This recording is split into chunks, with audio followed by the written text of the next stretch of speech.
I knew it was a proper mission, but you still my blood. I knew there's gotta be a mission, but I got needs. I knew you was a fucking mission. You grab my hand and pull me. I knew you was a fucking mission, and you never say please. I knew you was a fucking mission, but nothing else is free. I knew you was a mission. I knew that you were me. I knew you was a fucking mission, and you changed my destiny. I knew you was a fucking mission, and I knew it gonna hurt me. I love it.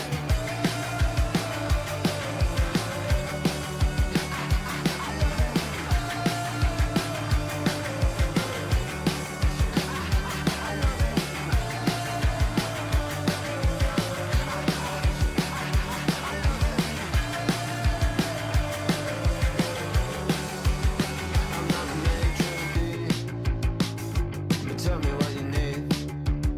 I'm so eager to please, and I know you like to tease. I get down on my knees. She said, don't look at me. And if you seen what I've seen, you will believe. I know it's all my fault. I got no one else to blame, and I climb a mountain to find it just to catch heat. And every time I'm with you, I feel worth 99p. I don't believe in love, but I like it when it hurts.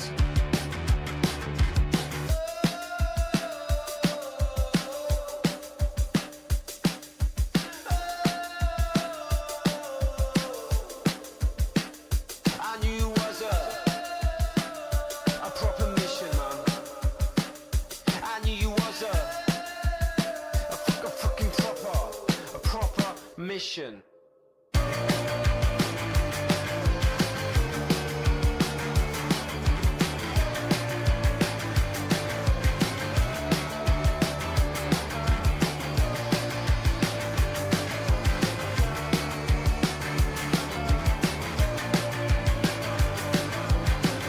I knew you was a fucking mission, but nothing else is free. I knew you was a mission. I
Welcome back, everybody, to another episode of Slop.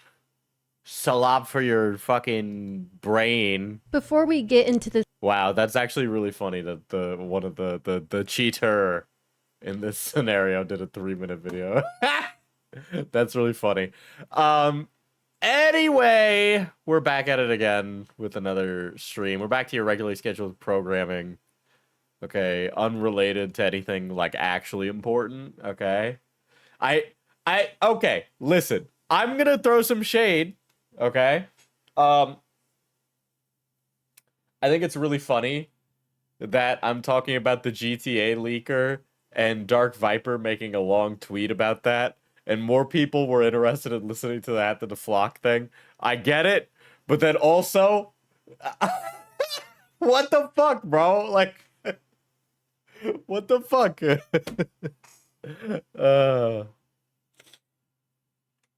But this is a weird one. But yeah, I don't know. What have I done in the last 24 hours since last stream? I woke up today and that was it. That was it. I will say I am kind of annoyed that I didn't go to Anime NYC this year. I wish I did. Maybe Unk's getting a little too old. I also haven't had like a haircut and I haven't fucking shaved. I've just kind of been like schlub maxing these last like 2 days. But like, I don't know what it is, but the ratio of bad bitches at Anime NYC is outrageous, bro. It's crazy. I should have gone. I should have gone. I've always wanted to go to one of those anime raves. And I remember that when I went to Anime NYC a few years ago with my brother, he was like, let's go to an anime rave. And I was being like a loser and being like, no, I don't want to go. I'm too scared. I don't want to go. Bro, what the fuck? What do you mean you're too scared to go? You're like 25. Oh, God. But yeah. Yeah. I had been like, fuck, dude. Also, Vampire Hunter D. Vampire Hunter D. One of the films is getting a remaster and theatrical release. Fucking dude, great day, eating good. Okay, eating good. If you've never experienced Vampire Hunter D, it's pretty gas. Okay. Anime and rave in the same sentence. You'd be surprised. You know, we do things a little differently here in New York. Okay, we do things a little differently. Dude, also, I heard that Bilibili, the Chinese YouTube competitor, is coming to the West. They're having a global launch, okay? Listen, Diesel, you only have till you're 30 to go to those. You're not Emiru. You won't look 19 in your 30s. Okay, all right. All right. Again, I know I haven't shaved, but I pass for at least a guy in his early to mid 20s. All right? Goddamn. Oh. You know, the stereotypical rave includes a shit ton of illicit substances. Yeah, that's the point.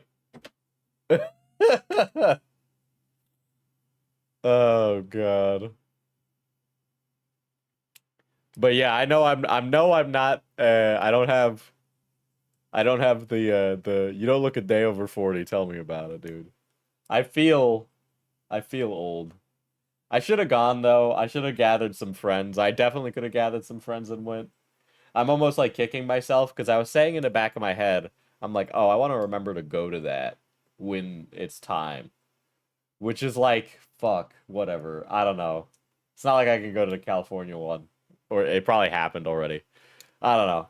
I'm a little annoyed. I'm annoyed that I didn't plan for it in the past for the future. You know, it's one of those things where you don't realize until it's already happened. You know? I'm turning 26 tomorrow, man. I'm coming over the hill. Tell me about it. Fuck, I'm fucking... I know some of you hate it. And by some of you, I mean Cosmic. But yeah, man. I feel old. And depressed. Those things are not related, but they feel like they're related. You know? Is this really shitter drama? I feel like shitter implies a specific tax bracket. You know, things aren't things not shitter drama if they have over 1 million subs, right? Just because you don't know about them. That's my standard, right? But yeah. I'm 31 and feel 60. It does feel like that sometimes. Thanks Dude, for the Vampire Hunter D info. Love you that one. like if Vampire Hunter D has like it does the thing where it's like post-apocalypse cyberpunk but also vampires. Okay? It's like Baroque vampires, but it's also like a hellscape. It's great, dude. All right? And the vampires travel on these ginormous windowless trains. It's sick. It's sick. All right?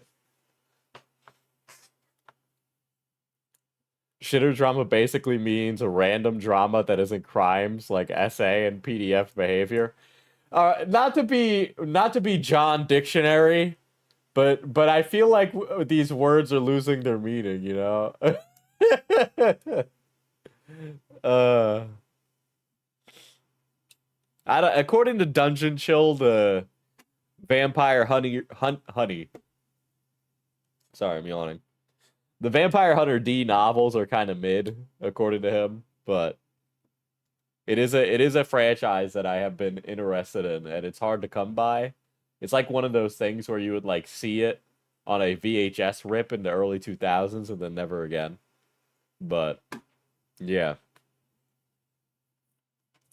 But that seemed like the only thing from Anime NYC that was interesting. The only other reason that I would have gone to Anime NYC, aside from striking out with people at a convention, is to pick up Gundam. I don't know if I've told this story. I don't know if I've told this story, but you miss 100% of the shots you don't take, right? And I tried implementing the Riz recently, or not recently, but like I was working at a con and I was taking time off from working, and during that time off at the convention where I was just enjoying the convention as a patron, I was trying to put on the Riz, and I bombed. I bombed really bad. And I didn't know I bombed until like after the interaction. And then I just spent like the next month feeling bad about the interaction, because if they have just respectfully, I wasn't being disrespectful, right? The most I was doing was just being a conversationalist and making conversation, right? Which, you know, honestly, anybody could take any which way.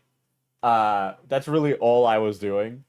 But assuming you're not that neurodivergent, you would know that I'm trying to put the moves on, right? But I was being like appropriate and having conversation like a normal fucking person and trying to get to know somebody. And yeah, it just basically it didn't pan out, which happens, right? But I was thinking about it in hindsight, where it's like, okay, I know they knew what I was doing, and I was being respectful. And it's just like, I wish they would have just said, I don't really want to talk to you. Right? Because there was no, like, nobody there was forced to talk to each other. This was like a conversation I was having in like a neutral space. Right? So it was one of those things where I was just like, I wish you just put me down in the moment. But I understand that like women don't want to do that because they're afraid the guy is gonna like turn into a psychopath. So I totally get that. Just for me, it would be like really great. And I think a lot of guys would appreciate that. I don't know, maybe I'm the only one.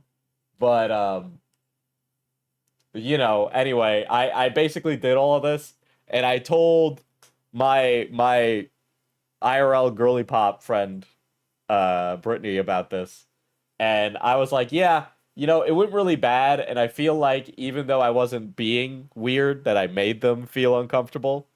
So anyway, I've made the decision to not approach people unless it's in a neutral ground in like a place like Hinge or something, because like, you know, nobody ever wants to be that person that makes somebody feel uncomfortable. If you're not a piece of shit, you don't want to do that. And by the way, I'm reading into the scenario here.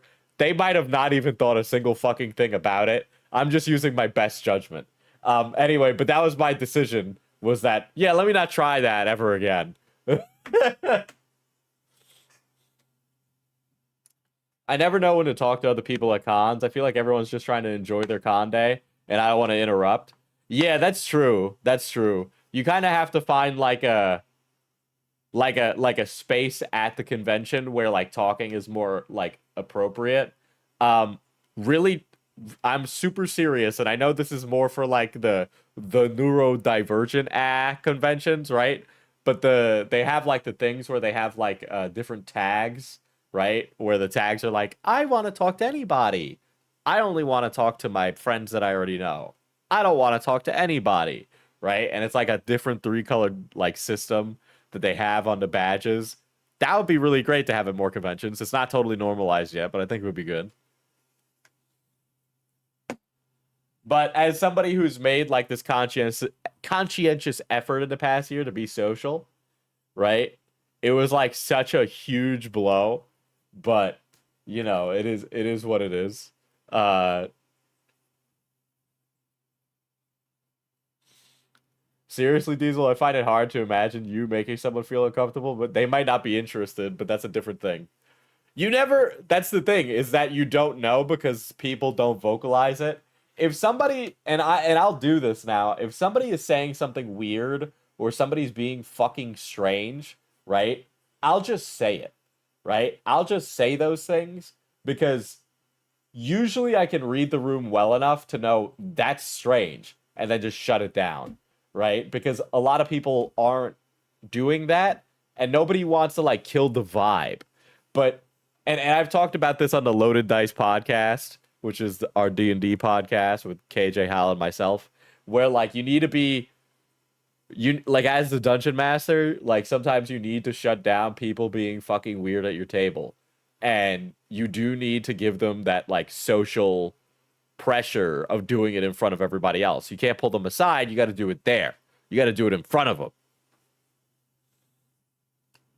I think some cons do that for taking pictures. Yeah. Yeah. It I think it's a good system is really it, right?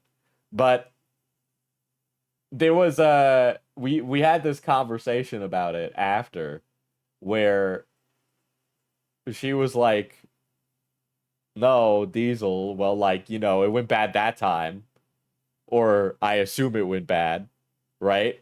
It doesn't mean you don't ever try again," which is true, right? That's a really reasonable response. But my counter to that was like, why do I always have to initiate? My counter was, why do I always got to be the one to initiate? You know, like goddamn, there's a lot of pressure.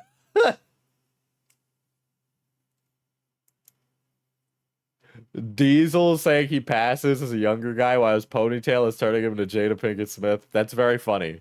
That's rage bait, first of all. That's rage bait. All right. But I spend money on my hair for specifically to not run out of hair. Right. My hairline is receding. I am aware of that. How do you deal with a DM that obviously favors you but don't want them to?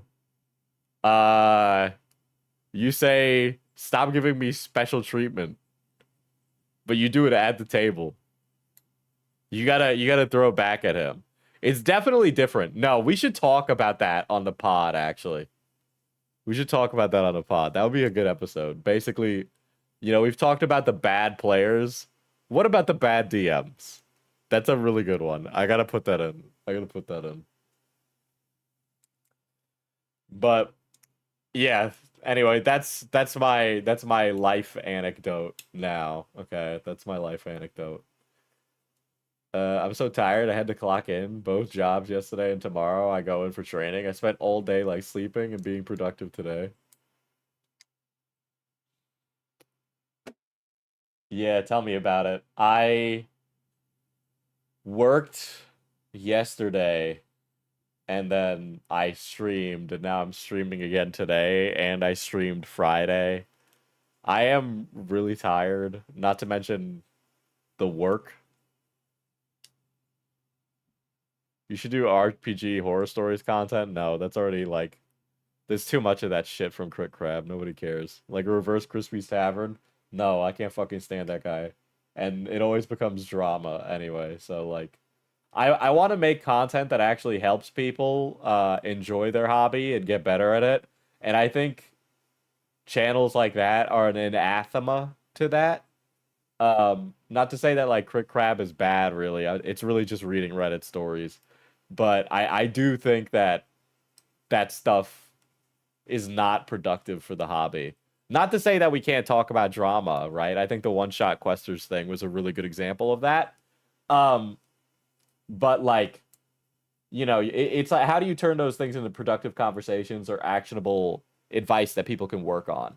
Which I think is really important. And as I've interacted with people as a professional DM and somebody who owns a business that does this, there's a lot of people still that are clamoring for help getting better.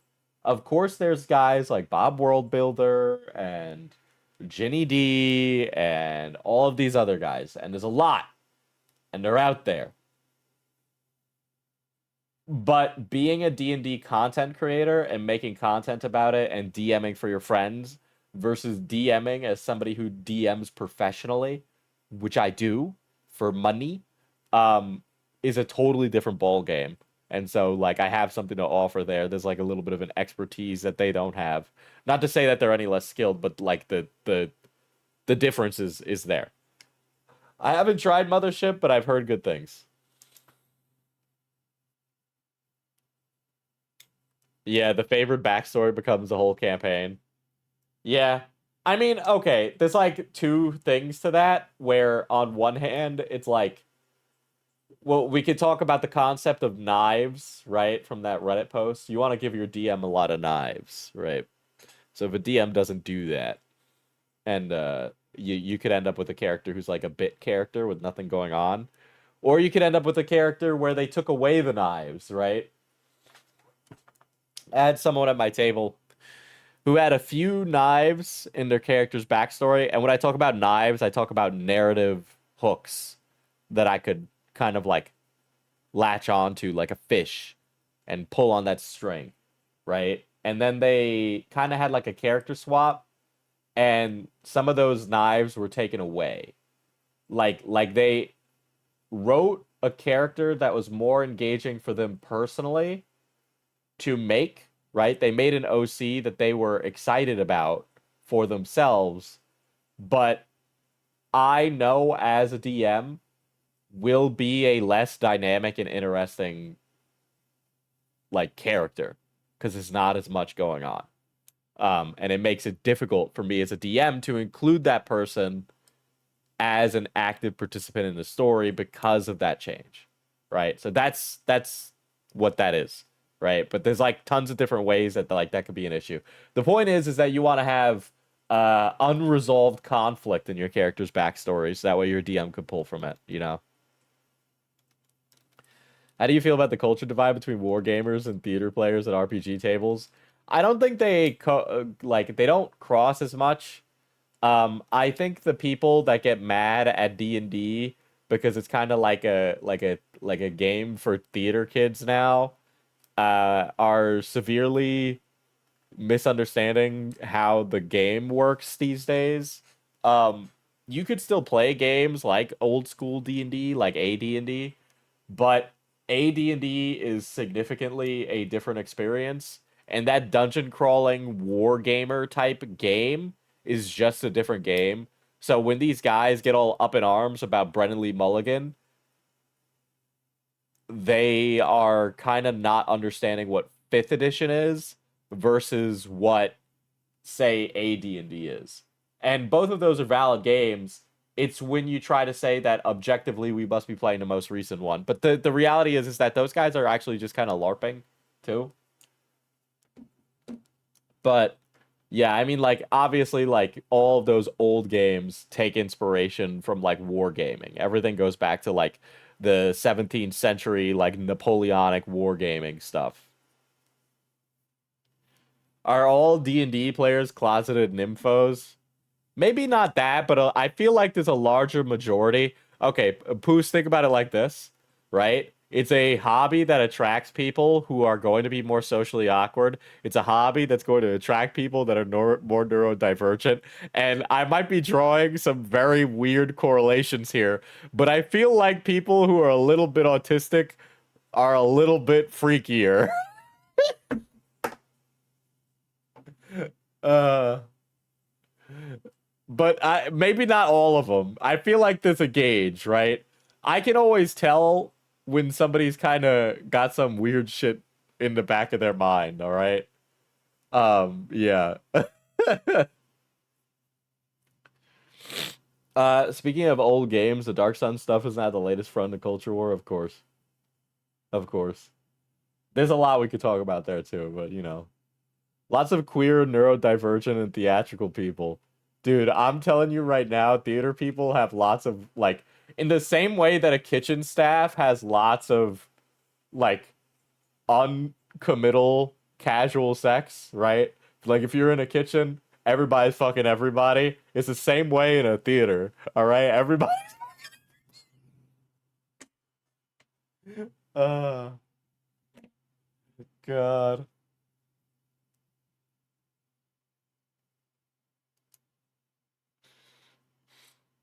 I usually give my DM a fun mechanic to play with, like my Dragonborn Barbarian goes into a rage if she gets angry. Well, that's literally that's literally rage. That's literally a mechanic, you know? Like, Dark Sun? The sun can be black. /s. no, so Dark Sun was originally the D&D setting with like slavery. It was kind of like a Conan the Barbarian type setting where there's like slavery and sex crimes. Hungry, not angry. Read Diesel. Sorry. But yeah, it was famous for being kind of grimdark. And they're bringing Dark Sun back in 5.5, and they're taking out that stuff, which is not surprising because they kind of like are sanding down the edges of all those things in D&D. Like T. Kingfisher is making an Asterion book, but I literally just read that WotC asked the author, T. Kingfisher, to write out the Gur storyline from Asterion's backstory because WotC feels that the Gur are a stereotype of Romani people.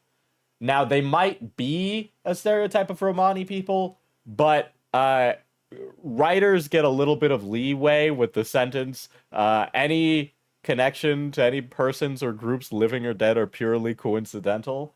And I never looked at the Gur in D&D lore and went, those are Romani people. I never made that connection. I never thought that the people were hunting down Asterion were Romani or had any relation to the Romani.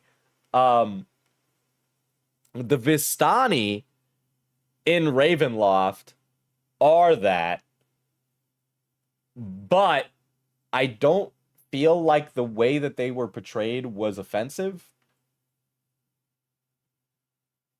And every time I ask somebody about travelers, travelers are not what Americans think travelers are. It's not Romani people living like Amish people on the road, which I think American people think that is. It's like Irish Catholics that squat on other people's land.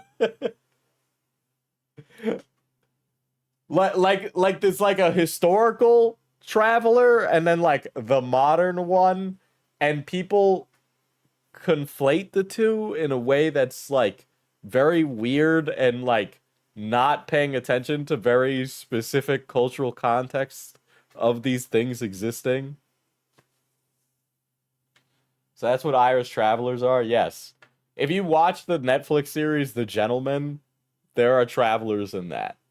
And the travelers are like a gang, right? The same way that the Peaky Blinders The Peaky Blinders are Romani because it's like it's different. It's historical fiction, right? But the Peaky Blinders are Romani, and they're a lot more connected to their cultural roots from Romania. Um, they drive carts and horses, and tons of their culture is explained very explicitly. They have like the oracle type stuff associated with their culture, and it's all done very well. If you haven't watched Peaky Blinders.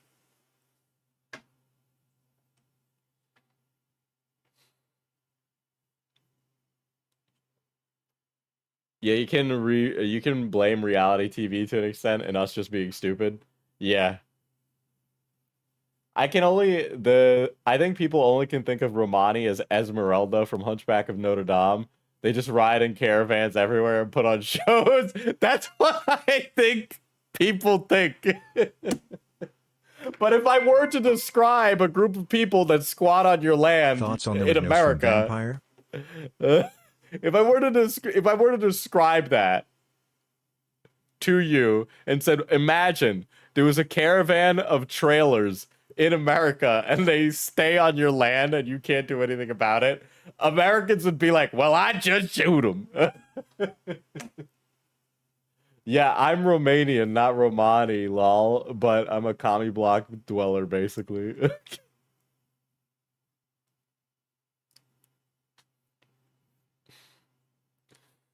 But yeah, so it's like there's like a whole bunch of cultural barriers between like anybody even having a discussion about this. And there's also like a bunch of memes where it's like, don't ask a European what they think about Romani people, right? Which is like also a completely other separate thing from the thing that I explained about the travelers in England, which barely even begins to cover the complexity of it at all. But the way that it is portrayed in fantasy is like so beyond the pale of what the reality is that it's like something that hasn't existed for fucking generations.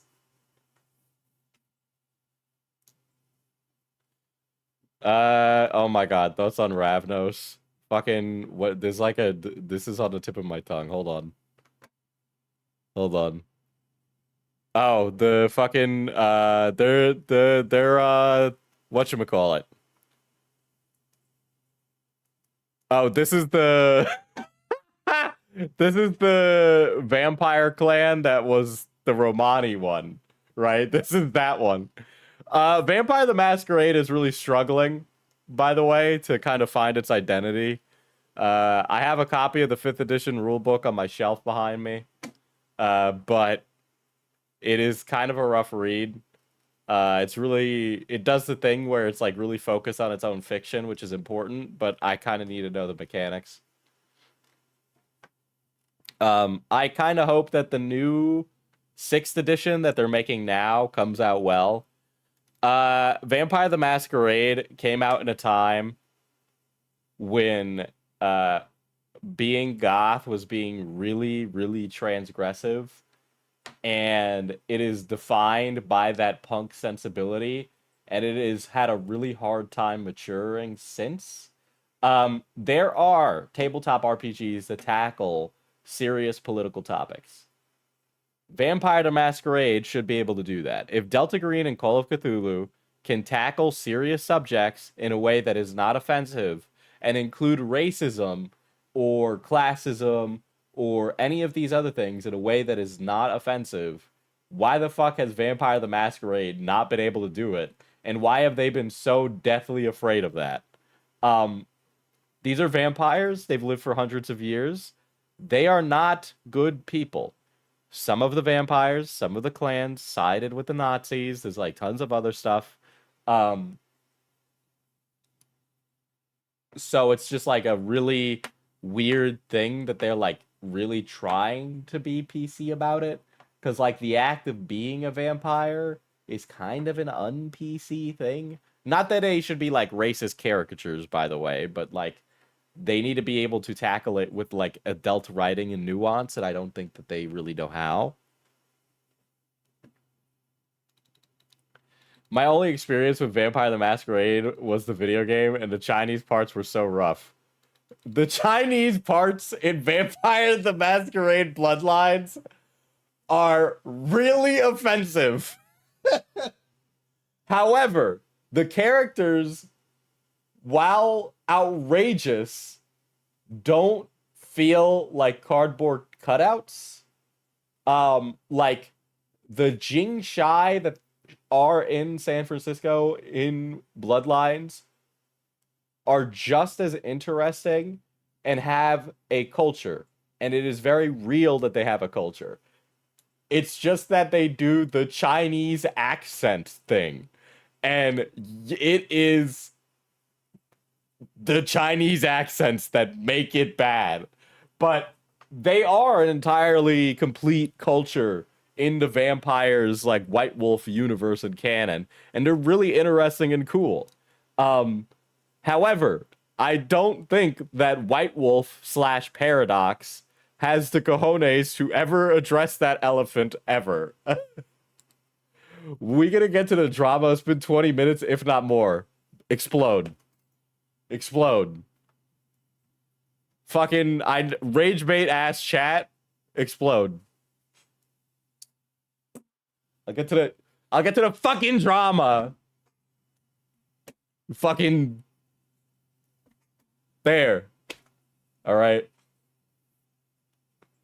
Let's talk about it. Let's talk about fucking Roblox. All right. Okay, so to give you guys a little bit of an understanding of the situation, okay?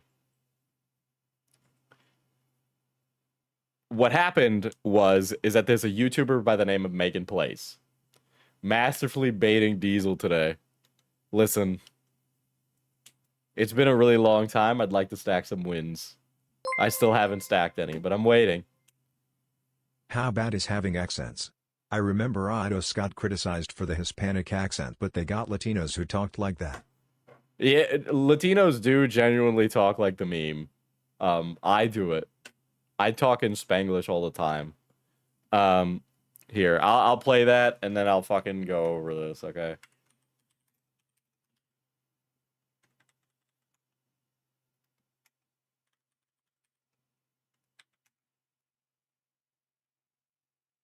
Oh, this the herbal remedy guy is pretty bad. Hold on. This one is pretty bad. I'll pull it up now.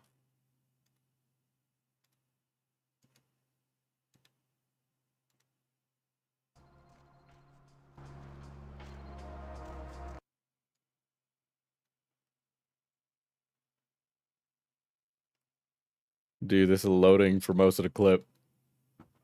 Hi! Welcome to Sang's Herbal Remedies. I am Sang. How may I assist you? Selling remedies is honest work. I came to America after discharge from Chinese Herbal Remedies forces to help aging parents restore. Definitely, I am now American citizen. God bless the Allegiance flag. Excuse me. Chinese invented gunpowder. Yes, I know guns. Hold on, please. These are good remedies for many problems. No credit cards. All right, look, so the implication here is that Shang is actually like a spy with the Chinese military very badly, okay? But also he is a participant in the secret conflict between Chinese vampires and American vampires. Okay, this is a person who is engaging in the extra paranormal conflict associated with that. All right, which governments are aware that vampires exist in this universe, by the way, right? So they all have different things associated with them, right? There's also Fat Larry. He's like, yo, I'm Fat Larry. That's with an FAT, because I know I got a weight problem. I just don't give a fuck.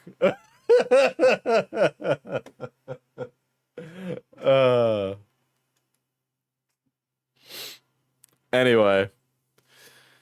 Let's talk about it. Let's get into it, all right? So that way you get your fucking daily dose of slop, you fucking little sloppy people, all right? Let's talk about it. Remember Ancient Chinese Secret? It's not as bad as Lo Wang from the 90s, okay? Lo Wang is pretty bad. It's a South Park bit. So this is Megan Plays. All right. Megan Plays is a Roblox creator with over 3 million subscribers, okay? Does a little bit of lifestyle content, makes Roblox content, all of that jazz. She is married to a YouTuber, was married to a YouTuber by the name of Aviator Gaming, who has not been a participant in the creator ecosystem for a very long time, okay? And some of you might even remember Aviator Gaming because you might have been watching as a wee person back in the ye olden days of Minecraft content, okay? Now, they get married, they have a kid, right? All that stuff. Enter the friend, which is Leia, and she was the supposed best friend of Megan. Now, unbeknownst to anybody, Megan gets cheated on by her friend Leia. Okay? Leia fucks her husband, and it destroys the marriage. Okay? Now, all three of these people make Roblox content for children. Okay? The copycat leech. I mean, sure, man, but to be clear, there's nothing particularly original about making any of these things. If you're not going to capitalize on making Roblox content, another person is going to come right down the road behind you and do the exact same thing. Okay?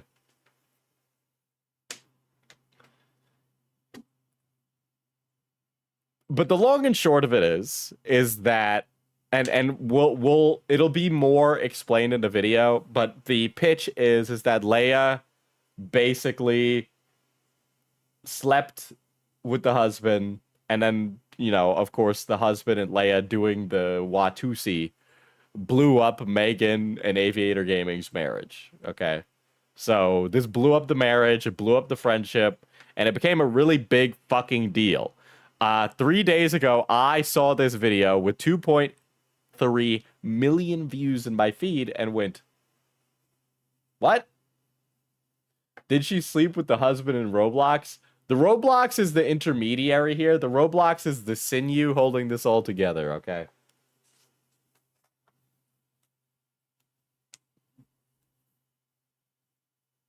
Now, it's not just that, it's the outfits, look, room style, all of that. Leia literally was trying to be Megan. I have further opinions on that, but we'll cross that bridge later. You know, please show me a picture of the Wojak NPCs all standing in line together, or all of those. Please show me the picture where everybody is wearing the leggings and the Adidas shoes and waiting for matcha at Starbucks. But yes, Roblox is the sinew that connects all three of these people together. And I just think it's very funny that you could be like a Roblox child, and you could be like a Roblox child, and you're seeing your creators talk about their extramarital affairs. Okay? Never expected this community to be so invested in Roblox. You're telling me. I do say that I think it is very funny that Leia's entire video quote unquote apologizing or addressing the allegations is simply 3 minutes long. I am clearly not the target audience for this content. These are so bright. These thumbnails are crazy. These thumbnails are crazy. Draft a raft to survive in Roblox 6-7. 1 to $1 trillion with batty brain rots only Roblox.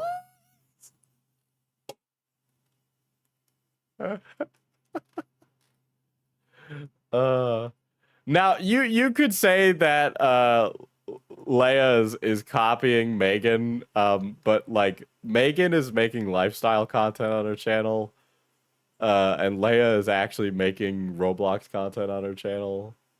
Now I know it's like live streams, but you know it's very different. I wouldn't make something not related to drama on this channel, you know what I mean? It just feels weird to kind of like combine the two in any regard. I think a lot of it's not really good for you to do for your channel's health. But that's my personal opinion on personal like branding of your channel. But you know, a lot of this is like dress to impress crap anyway, right? So there's that. But we'll watch this, you know, shit regardless, all right? Never mind. Megan used to do Minecraft and The Sims 4 before switching to Roblox in 2018. It's not surprising that a lot of YouTubers switched to Roblox off of Minecraft. You got to think about it. Think about how popular Roblox is. I know that this audience is old. You need to understand that Roblox is by far one of the most profitable things right now, especially towards the youth. It is insane how impactful Roblox is for Gen Alpha. Okay, and that younger demographic. Anyway, let's listen to this 3-minute apology that's addressing the allegations. Before we get into this video, I have written down a few notes to help me stay on track and make sure that I am acknowledging everything that I want to, that I think is important for me to acknowledge. So if you see me looking off... 8-year-old me on RuneScape as my 32-year-old guildmate ranted about their love life. Teacher emoji. That's rough. Oh my god. I'm just reading the notes. Oh, now I gotta put on Roblox police body cam footage. Hold on. Let me get that for you guys. Give me a few seconds. That I've taken. I'm sure that me sitting down and making this video after I've said absolutely nothing about the situation and have been silent for so long feels really strange. Isn't that the platform that is not paying the kids for what they make? That's an understatement. There's so many more things that we could talk about. I actually covered an interview with the Roblox CEO a while ago, where the Roblox CEO was basically saying maybe we should have prediction markets on Roblox so that way kids could understand the market and they could learn to market in a safe way. Prediction markets aren't the same thing as stocks. I've been over that. The interviewers also kind of push back on that as well. And yeah, at this point, make this channel or the main channel the What I Want to Talk About channel. We spend half an hour yapping about random BS. There's an audience for you, Diesel. Grow that. I wish, but I don't know if I feel confident in that. I'd much rather hedge my bets. I've been doing this for a long time, so that's... Yeah, I know. That's probably what FPS Diesel will become. But I also have this great fear of making content on it, and I just, honestly, I don't really feel like I want to make content on it right now. I would rather make it like a channel for a specific thing, is what I'm saying. I think I don't mind doing that. I want to know that I can get another play button. And I know I can, so. But I don't know. Roblox body cam.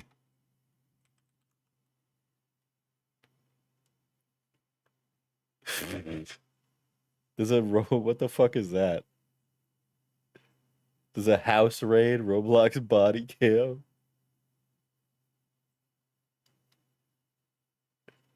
This is crazy. What the fuck? This entire channel. This is weird as hell. What? This is real. What the fuck?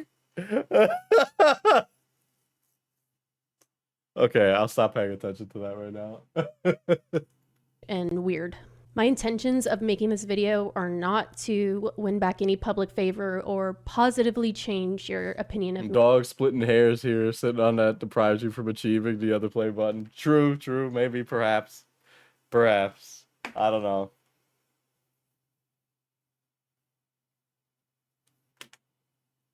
I don't know if you've all noticed, but I'm really not like I don't care. I really don't care about most drama. I really don't. The more time you spend with people in real life, the less it like means anything. I'm sure all of these people are having a really awful time. You know, I'm really sorry that this whole like marriage fell apart and that this lady's a cheating, duplicitous whore of Babylon and the husband is a piece of shit, right? But you know, at the end of the day, I'm gonna go to sleep in my bed and go like that. You know, like I'm not gonna be thinking about it. It's not gonna occupy any space in my mind. Me in any way. Whether you've watched my videos for years or you only know of me from the situation, I believe you deserve to hear me acknowledge it directly. If you're unaware of the situation, in October of last year, I deeply betrayed Megan's trust and hurt her. I crossed a line that can never be uncrossed. My decisions were selfish, inconsiderate, disgusting, horrible. Okay. Dark horse position. Dark horse position. If you cheat on your if you cheat with your friend's husband and you betray your friend's trust by cheating with your friend's husband, how much sorry can you do? Right? How much sorry can you do? I feel like saying sorry and doing so on camera is ultimately worse than if you just went, I did it, and the sex was good, or any of the other, right? Like you're already gonna be fucked, right? There's no winning. There's no winning. So you might as well just be like, I'm gonna double down, right? I don't know. Like at that rate, you might as well double down, right? I'm not saying that's the morally correct thing to do, right? Making amends and apologizing is the morally correct thing to do. But like power move, dude, that's kind of the power move.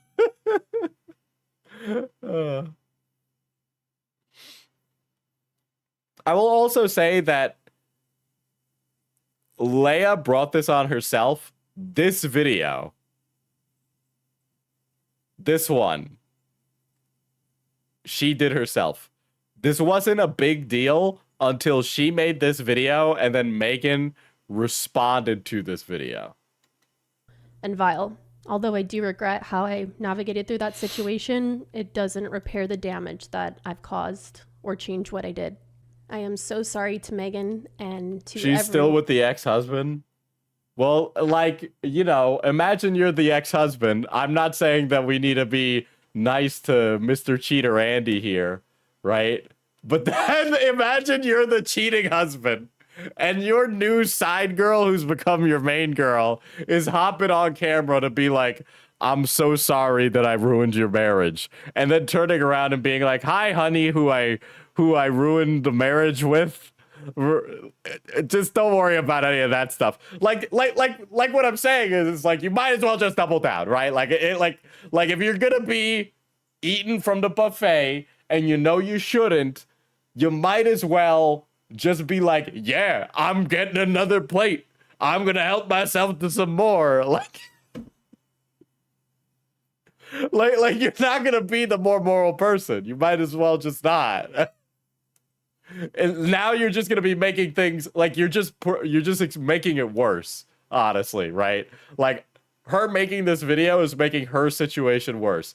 I'm not saying that she's a good person or that she should get like a pat on the back for any of these positions. Okay, I could see an idiot fucking viewer being like, weird how Diesel's doing cheaters apologia right now. I'm not saying cheating is good. I'm just saying if you know you're doing something bad and then continuing to do it, it just doesn't make any sense for you to sit down and apologize, right? Like the clear gamer move is to not make the video in the fucking first place.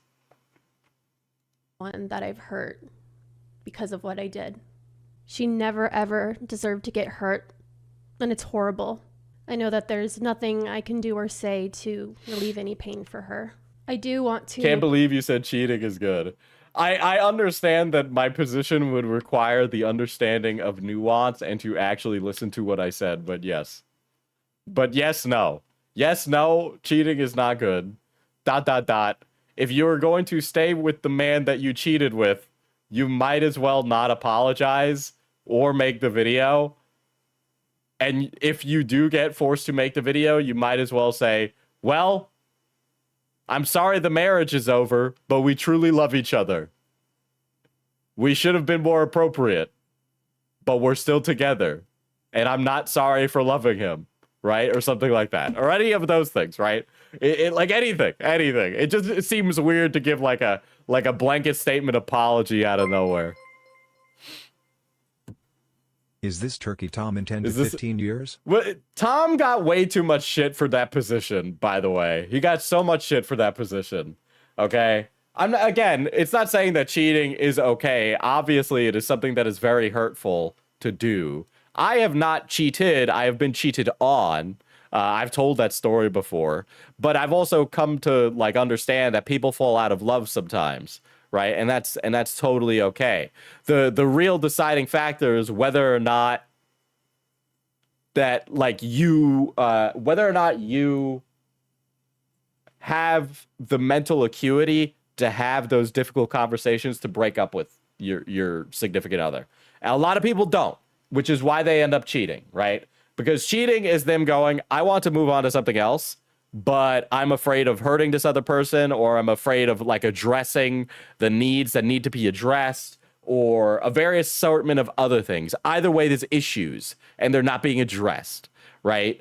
And then they're doing the thing where they're not having a conversation and instead proceeding to go to the action before doing any of that. And I'm not saying that it's okay, but the internet has internalized it as like a obscene moral failing from which you can never come back. And I'm not saying that cheating isn't like bad, but the fact that we've kind of like treated it as one of those things that you can never come back from on the internet is actually crazy. The standard is insane. There is no reason to say that person's career is over because they are a cheater. That's crazy, right? Like that's not why Social Repose's career fell apart for years. Right? It's not because he was a cheater. That certainly contributed to it, right?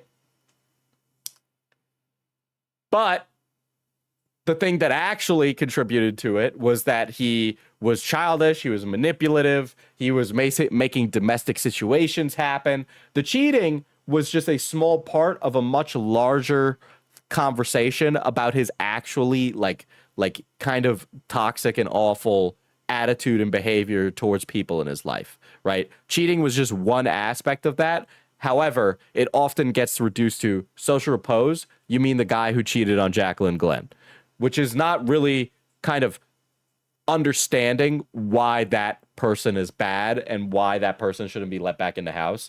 But if somebody has like that moment where they're a YouTuber and they cheat on someone and the entire like conversation goes, we shouldn't let them back in the house, they cheated. It's like, I understand if they're taking a little bit of a social failing, but it's not really our position as strangers on the internet to have such strong feelings about somebody else's relationship, right? Like I cover a lot of relationship drama, and to be honest, 9 times out of 10, most of the relationship drama should have never been covered by me ever, right? Not that like I don't like covering it, I do, it's funny usually, but that I shouldn't know about it.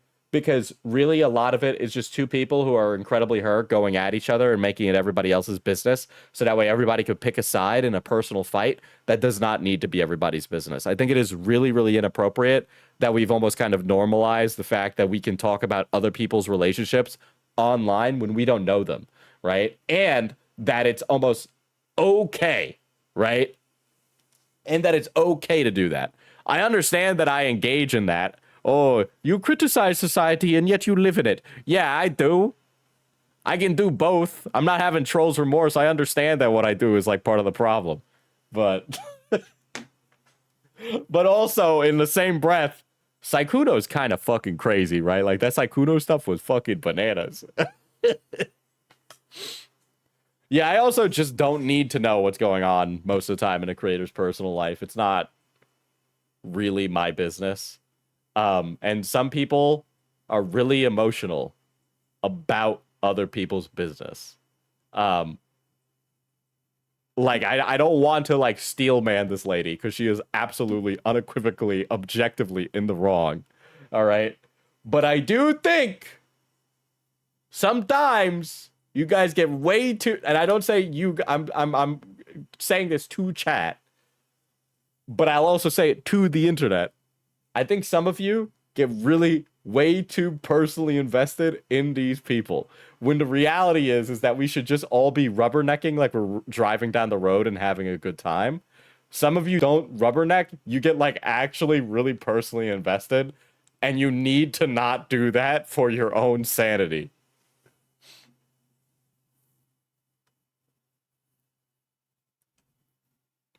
Even when you know the people, you probably don't know the reality of the relationship. Yeah.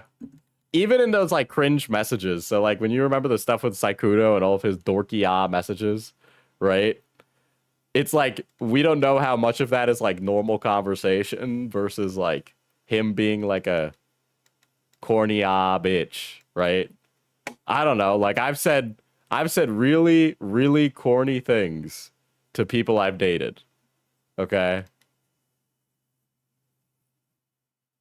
Publicly apologize to Megan and everybody I hurt due to what I did. And if given the opportunity, I would love to directly apologize to Megan, because a public apology is not enough. She deserves a lot more than that.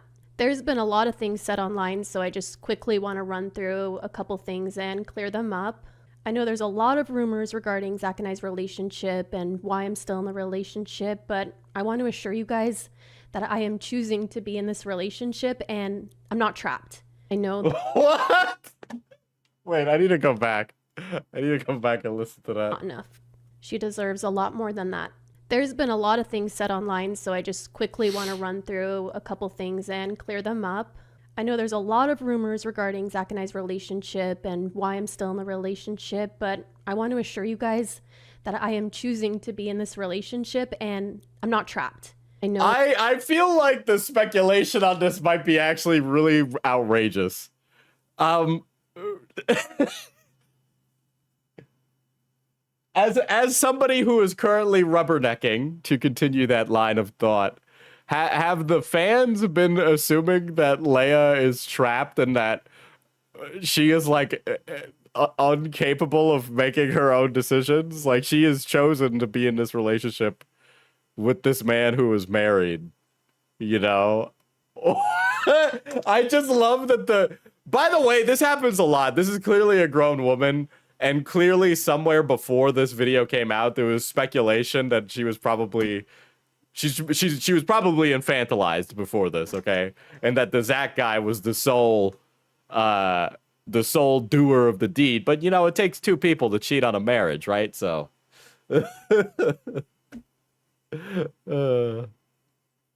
that hearing that is extremely hard to stomach, but that's the truth. Another thing, the speculation of her being trapped in a relationship she doesn't want with a man that she cheated on. Okay. Was my estate sale. I did not sell all of my belongings. I didn't sell my medication keepsakes. Excuse me, what? I feel like I'm coming in on season 3 of Game of Thrones, missing the first 2 very important seasons. They keep talking about this death of Ned Stark and trying to make good for it against the Lannisters, but I'm not entirely sure who that guy is.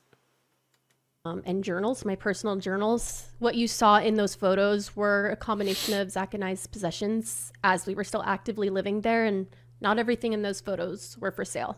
I know it doesn't feel like I've said a lot in this video at all, and that's because there's not a lot I can say. What I did was horrible, and it hurt a lot of people.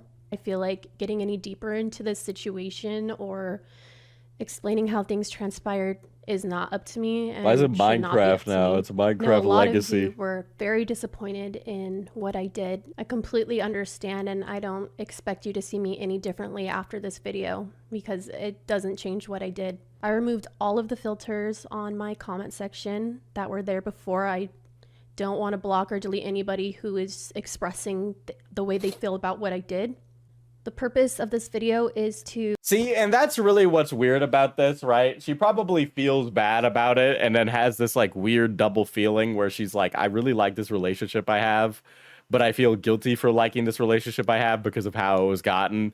Anyway, because I feel guilty about it, I've decided to let entire strangers on the internet just basically flog me. Like, I don't really understand this weird proliferation of like, oh, I did something bad, therefore I need the unwashed masses to give me their opinions on this. That almost seems strange. Obviously, if I did something like actually wrong, the people that I would be most like feeling like I needed to hear from would be like people who actually matter to me. The reality is that like on the internet, you cannot allow the literal like outrageous list of just strangers on the internet just give you their hot takes. It's not appropriate. It's not helpful. It's not even going to help you get better. It's just like torturing yourself for the sake of torture. It truly is like a modern psychological stocks. Why the fuck would you do that? That's weird. I understand that that's like, you know, you're not thinking rationally in a situation like this, but I would always advise against somebody doing that. You know, if I was like crisis managing a YouTuber through this, that would be like 100% off the table. Take accountability, address the situation, and move forward. I don't want you to be shocked or surprised when you see me coming back to making content. It's something I genuinely love doing, and I do not expect anybody to support me at all. That is very strange. This is very strange. I don't... let's be clear. The median age for this content is 9. Okay? We're talking about 9 to 12-year-olds, somewhere around there, fucking sitting down and watching Roblox dressed to impress 6'7" brain rot, tung sahur brain rot. Okay? So, like, they shouldn't even know about this. Most of that audience is not on social media in a way where they should even be interacting with any of these things related to the extramarital affairs of their YouTuber. Okay? It's more problematic that she is exposing her audience to this than her doing this. Okay? Is that a hot take? I feel like that one is a hot take, but I feel like that is like the most appropriate take. Her exposing her clearly child audience to this stuff is the thing that is the problem, because it is not any of our business, especially if I have like fucking 9-year-old math homework to do, and now I'm getting all worried because my favorite YouTuber's talking about her affair with my other YouTuber. Like,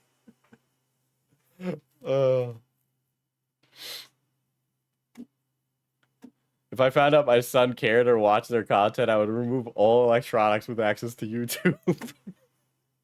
Hey, remember when it was really fucked up that Colleen Ballinger was talking about her marriage and sex life with her children audience? Yes! That is, like, actually the problem here. That is, like, the hugest problem with this whole fucking video. And I do not expect anything to go back to the way it was. I'm sure that didn't answer all of your questions, but thank you for taking the time to watch this video. That's wild. Okay. Well, that's strange. All right. Here's the attention you ordered. So here's Megan's response. Before I play the video that I recorded hours ago. All right. Megan's content has definitely changed to not be just all that.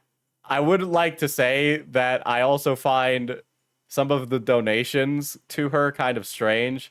There's going to be some stuff that Megan talks about that I find very weird as a grown adult, and it makes me a little bit worried about what other millennials and Gen Z are up to for their life, but we'll get there when we get there. I just want to take a second to say thank you so much for all of the love, support, and rallying around me that you guys have done.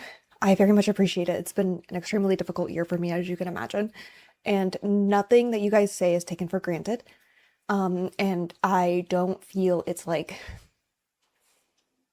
owed to me. I'm trying to figure out how to word it, but just know I'm very grateful for all the time, energy, and even thought that you guys give me. That goes for my friends, acquaintances, colleagues, other creators, and viewers. I very much appreciate it. Second of all, this is what they want. They want attention. They want to jumpstart her career. Again, I mean, yeah, them making the video is weird. I think if you're the one who cheated, to add fire to the... Because the reality is, right, is that this chick who did the cheating with Zach, Leia, could have gone back to creating content and not mentioned anything about this affair, and it would have been fine. The audience is not engaged with that. They do not know about that. They chose to engage in that. And I find that to be the weird thing about this, right? Because the reality is that those people talking about the extramarital affairs are not the people talking about the content that they watch. Those are different audiences. Those are audiences that are probably aging out. They're 14. They're watching guys who swear or clavicular. A lot of views and a lot of algorithm support.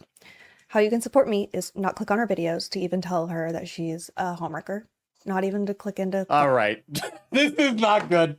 These two girls got their claws out. This is bad. I mean, she's completely justified because she was cheated on. But like, you might as well just say, fuck that bitch. I hope she dies. Like, let's stop. Let's stop. Why is everybody always trying to put on this faux passive aggressiveness? Maybe I would just be, maybe I'm the weird one for being like, yeah, I would just call them like a bad word and then say that I hope they fucking rot in hell, you know? But like, I don't know, man. They always be like, don't send them harassment. That's not okay. It's like, what do you mean? She ruined your marriage. You don't care. Like, fuck, dude. Fuck, you don't fucking care. Fucking blow her up. Like, why are we doing that? Thumbs down it. That would be the most helpful. Secondary, to watch my videos and come check out my streams. Can we understand why I'm laughing at that?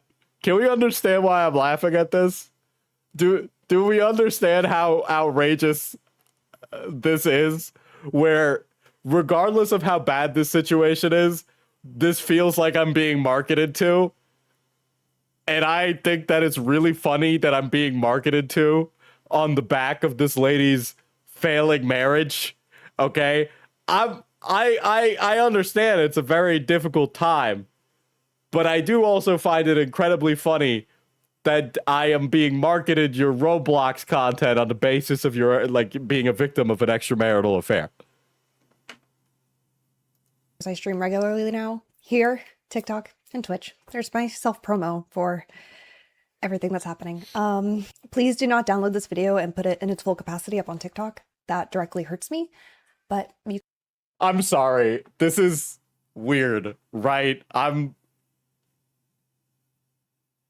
I find that this weird algorithm discussion at the beginning of this video is strange. There's something skinwalkery about it. I would much rather prefer if you be emotional and get into the, like, putting this asshole woman down rather than saying, please let me make my dollary dues off of this. Something about that feels like a little, like, uncharitably ridiculous, right? That's how we get your name out there again, Diesel. Let's fake having an affair with one of the mods. I don't think we need any more of that. can use clips of it and then send people. I'm surprised the man who caused all of this isn't also involved in either video. Yes. Here, to watch the full thing. Thank you. Well, unfortunately, I am doing exactly what she doesn't want by re-watching her video in its entirety. I am very certain that strangers will comment on this video very mad that I have done that. But, again, I'm just here rubbernecking.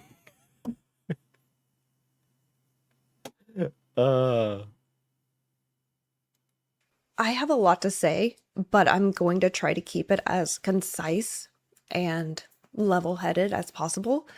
You should be like, this fucking asshole of my ex-husband was a humongous piece of shit who hooked up with someone that I thought was my best friend, and I fucking hate these people, and they're terrible human beings, and yada, yada, yada. You should allow yourself that, okay? I don't think you need to be even. I understand why you're doing that, but you don't need to be that. Ex-best friend came back to the internet, Leah Ash, after home... Diesel, don't buy drama with another ginger woman. Well, you know, If I had a nickel for every time it happened. Wrecking my marriage with my husband, who is as equally responsible as she is. That's true. That's true. They are both equally responsible, yes. I welcomed her into my life. I let her become my sister, and then she planted seeds to seduce my husband.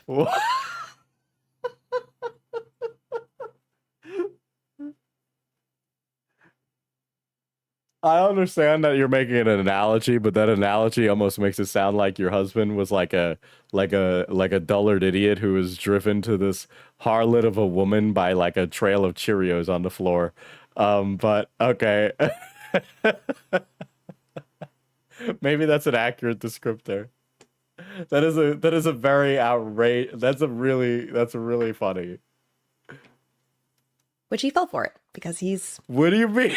He didn't fall for it. He didn't fall for it. Let's not take away anybody's responsibility here. He didn't fall for it. He was a piece of shit. Okay? He was a piece of shit who made a conscientious decision to do that. All right? He wasn't like, he didn't accept the siren's call. He's a bad person. Like, it's just a weird. This is like the fight aspect of this very much undercuts the seriousness of the situation. Not a good person either. These actions have caused me to lose half the time with my daughter. Yeah, little Stephanie learning what cheating is from her favorite Roblox YouTuber. I missed her first steps, as we know. So there's a joint custody thing, okay, because they had a kid together. And so by the way, this whole like the divorce part of this sounds like neither like she has not fully come to terms with like the co-parenting and like the new reality. You know what I mean? There's a lot of layers to this.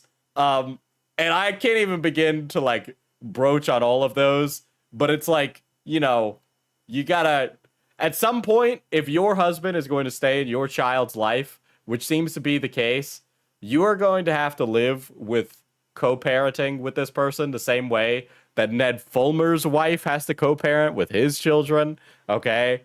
And Ned is very pathetic and is doing that, and it is very awful to watch it all, but you know, for what it's worth, it at least sounds like his wife and him have agreed to co-parenting and all of that and gotten there. It doesn't sound like you want to co-parent at all, which is like a completely other angle on this that is like a very, very robust, debatable topic that I'm not even going to get into. But yeah, most people co-parent after a divorce unless one of them is a piece of shit. Yeah, and I gotta be honest, I don't know the character of any of these people, right? Now, obviously, knee-jerk reaction to somebody watching this right now would be, well, of course Megan is the better parent. She didn't cheat. But it's like, we don't know that based off of this. None of this is like an evaluation of either person's ability to parent their children, okay? So, like, we just have to assume that they are capable of co-parenting, right? We have to give them the benefit, regardless of Zach being a cheater, that they can co-parent a child. But, you know, she's probably very mad about missing her child's first steps, which is completely fair, but also becomes the reality when you have a young child and you then divorce and have to raise the child together. The possibility of those things happening could happen. My home, and most recently, my insurance. So this is the one that I was like really kind of like weirded out about, unless this I'm getting deja vu because I'm pretty sure she addressed this in the past few times already. This is like the only video that I have seen, unless there's stuff on TikTok. Okay.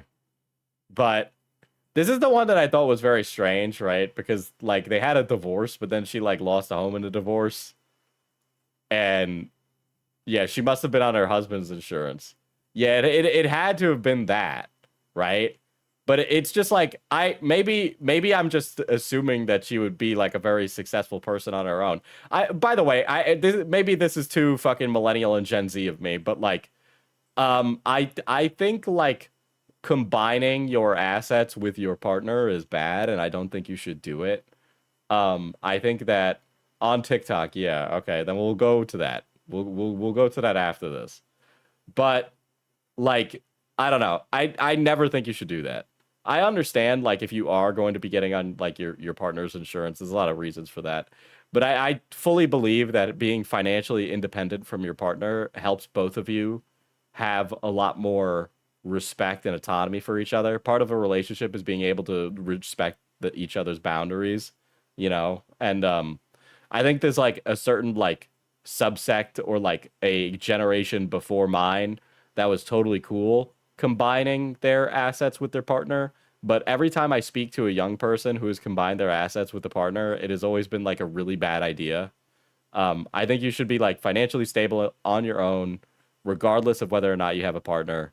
I understand that maybe it might be good for you in a certain situation, but I think it's one of those things that you really need to think about super long and hard. Can't even go see my therapist anymore because it's too expensive and I can't afford it. And that was another thing. I'm like, I disagree, Diesel. If you're married, I firmly believe that you should pool your assets and make joint. Well, that's okay. So it's like if you're making like a joint financial decision, that's a one thing. But I'm talking about like, oh, we're gonna combine our checking accounts and we're gonna make one like marriage account, right, together, right? Where instead of like a person having an independent account from themselves, they share an account.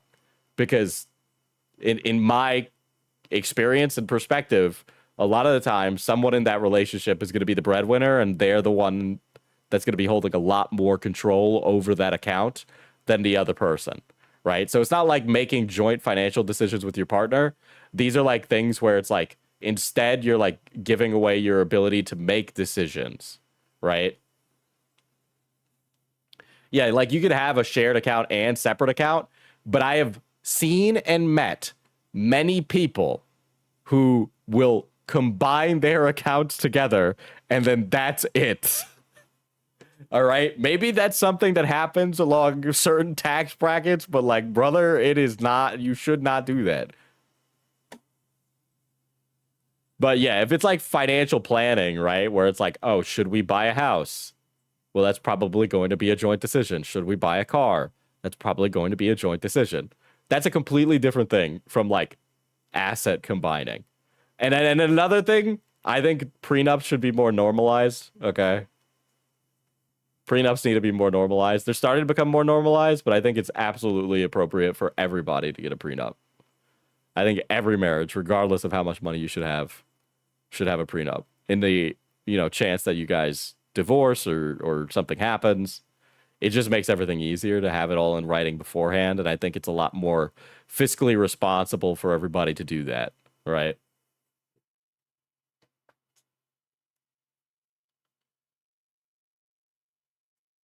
But yeah, that's another that really, I gotta say, marriage seems really expensive.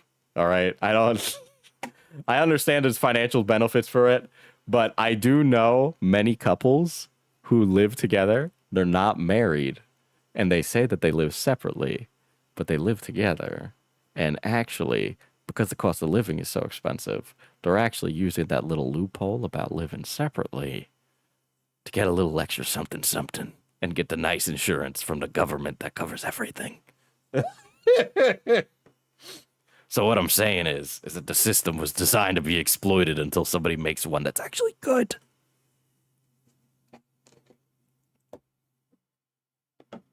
I have different accounts for my schizo personalities of me, myself, and I. Yeah, one account is for savings, one account is for gambling on stake.com, and the other account is for when I want to buy chicken tenders. Okay. I know they want me to. It also is really crazy that it seems like she doesn't have any money and her husband has all the money. Where it's like he had the insurance, she lost the assets to the house, and it's like maybe his name was on the mortgage or stuff like that. And it's just like, that's another thing where it's like, I've also seen this where there'll be a couple that has like one person has their name on the mortgage, and as a result, that other person is completely at the whims of that other person because they technically don't have their name on it. That's like another thing that's always driven me insane, and is much more common amongst older people. As my parents' generation has gotten older, and I've gotten to know the older folk, a lot of them had done that, and there ends up being like one, like only the husband has access to the mortgage. Only the husband can do that. There's a lot of that, which is crazy.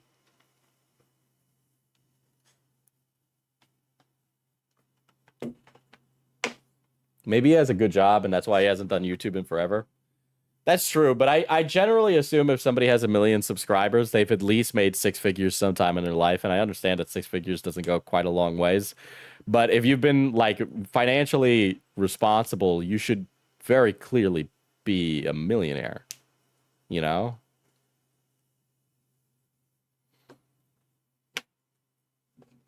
Yes, Diesel, houses especially are an asset, which is why I was deeply confused by your keep that separate.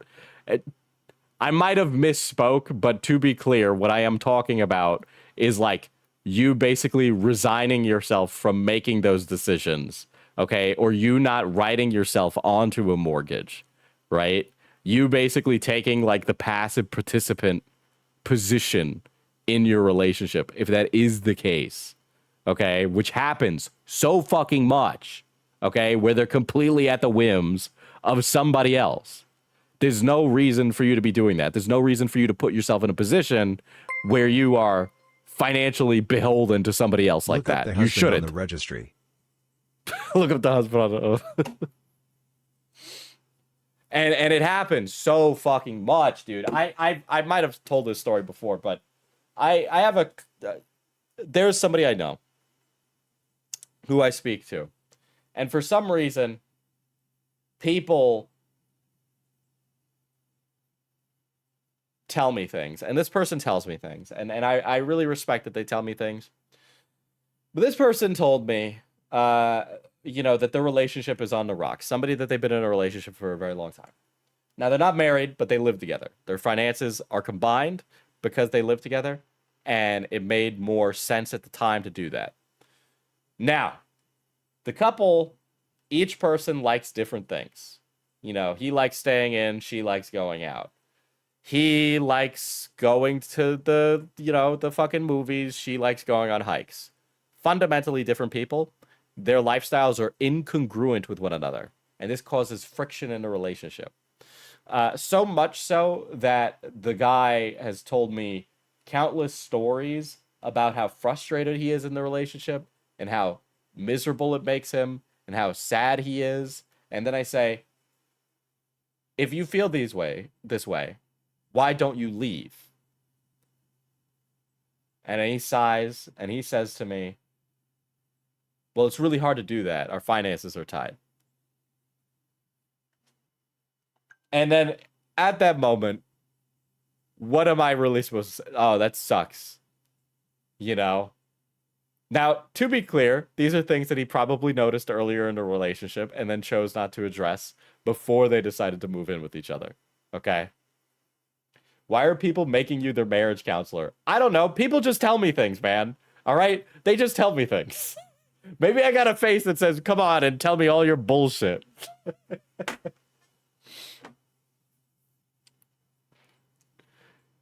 But all of that was told to me, and then ultimately he decided, well, I'm not going to do anything because it's already too late. And it's like, well, what the fuck are you going to do? You know, what the fuck are you going to do? Brother, just go on the hike. Some people don't want to do that. That's okay. Okay. That means the two people are incongruent and they shouldn't fucking be with each other anymore. Okay, but because they've tied themselves together so inextricably, they're both just going to be miserable until one of them has a financial change that significantly allows them to be more financially mobile. Okay, which is the problem because the fucking cost of living is too high. So people are staying in relationships that they shouldn't, even though there's no reason for them to be fucking doing that. It's called a compromise. I guarantee you this guy has tried that. If he is not comfortable with that, that's totally okay.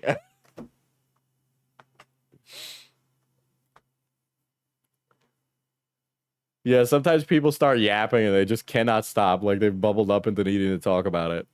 Yeah, I mean, like it's fine. Like I don't mind. You know, I'm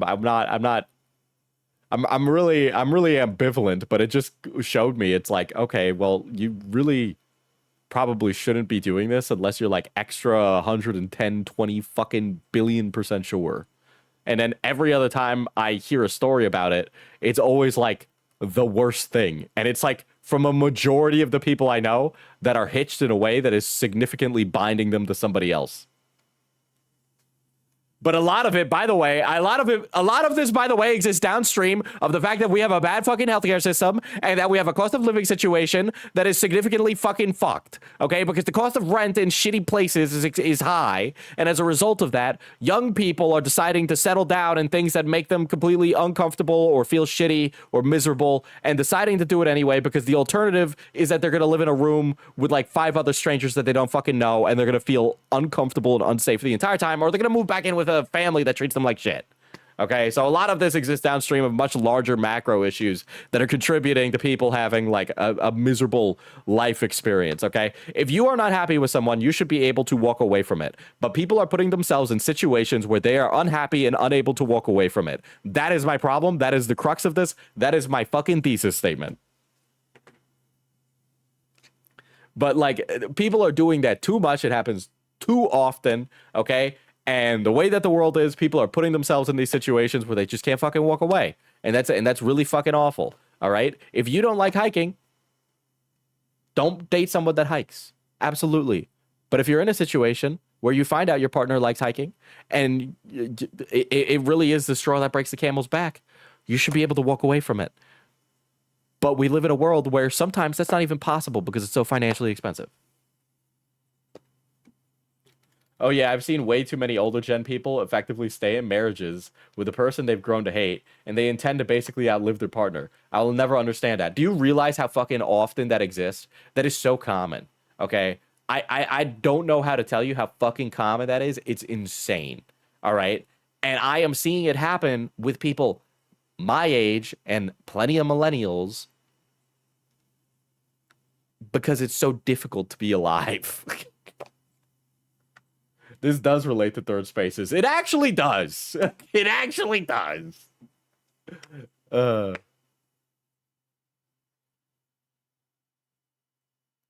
can be common, but I find it bonkers regardless. No, you should find it bonkers regardless. And then you should make sure that you build a life where that can never happen to you.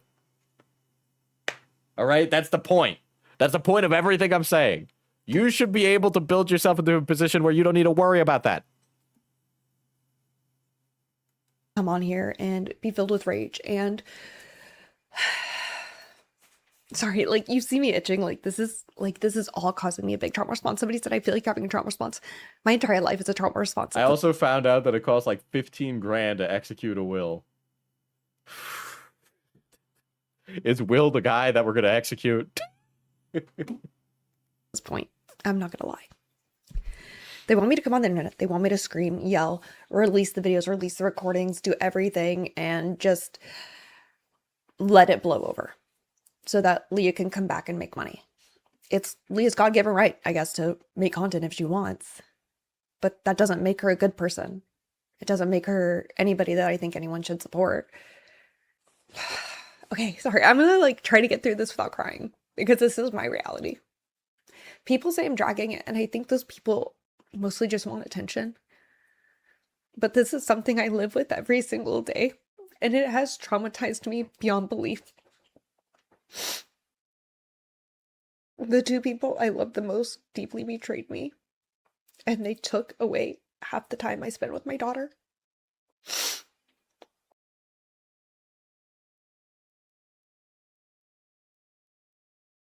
Oh, brother. This is not for the internet.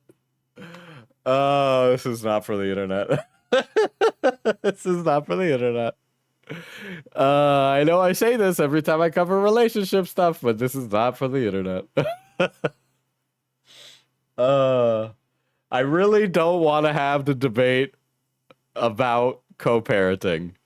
But co-parenting is appropriate and should happen and is okay. And unless I know that Zach is an abusive piece of shit, I cannot think otherwise about that. And I understand the feeling of sadness about that, but by Jesus Christ, it is that kind of heartstring is annoying to get pulled on, I will say. All right. Diesel, why do you have lube on your wish list? Because I don't want to buy it. I'm hoping that one of you will help me out.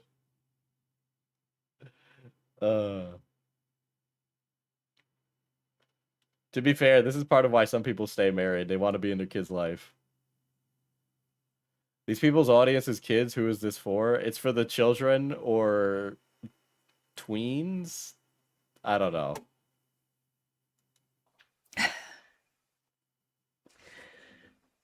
Sorry.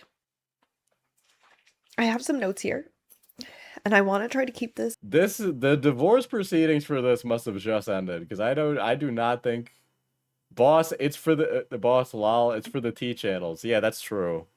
That's true. I'm sure that this entire stream is like a T channel would be foaming at the mouth if they were sitting there watching this. They would have quite a lot of problems with anything I've said tonight. My only issue with co-parenting over marriage, even though marriage doesn't work out a lot, is that co-parenting is really recognized by the state and those kids don't get benefits. That's true. That's true. It would be really beneficial if that could happen. If only we lived in a world with a developed social safety net. As objective and factual as possible, because I don't want my message to get lost underneath rage and swears. So this is actually probably emotionally worse than the Ned Fulmer podcast. I felt like in the Ned Fulmer podcast, both Ned and his wife were further along in coming to terms with everything than this. This feels like this lady just left the courtroom today. Do you know what I mean? Well, Diesel, the first problem is you haven't blamed the man for all this. Then there's the fact you keep going off track. Lastly, you haven't plugged your merch even once.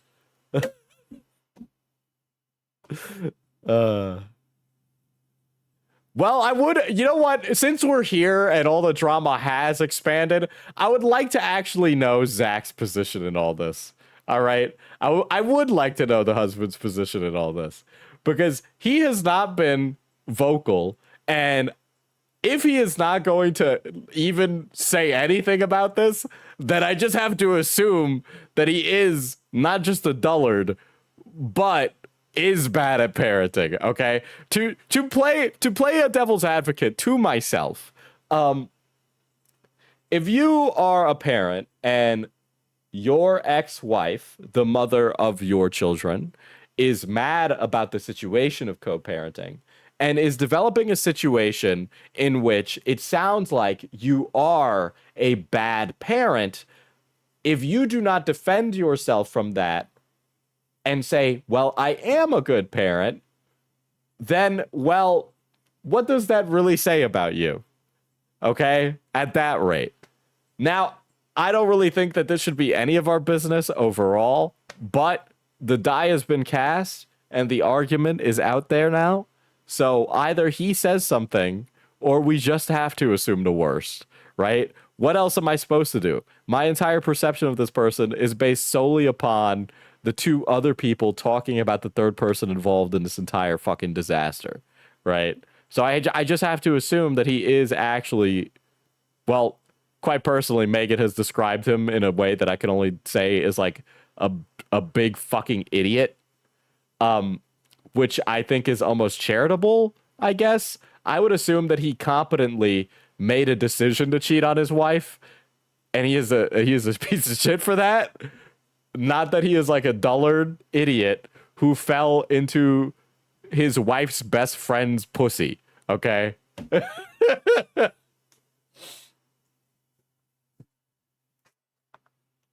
Maybe he's being the bigger man in all this and leaving it all in the courtroom. Now, yes, that would be the correct way to handle this. In fact, that is probably what I would say if I knew the guy. I do think, yeah, it should be left all in the courtroom. I actually think all of this should be left in the courtroom. I think that long term, that the only person that this truly hurts the most is going to be the child.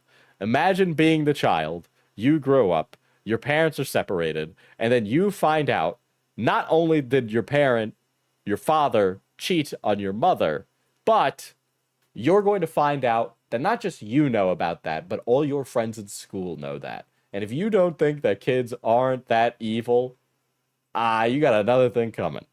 Okay?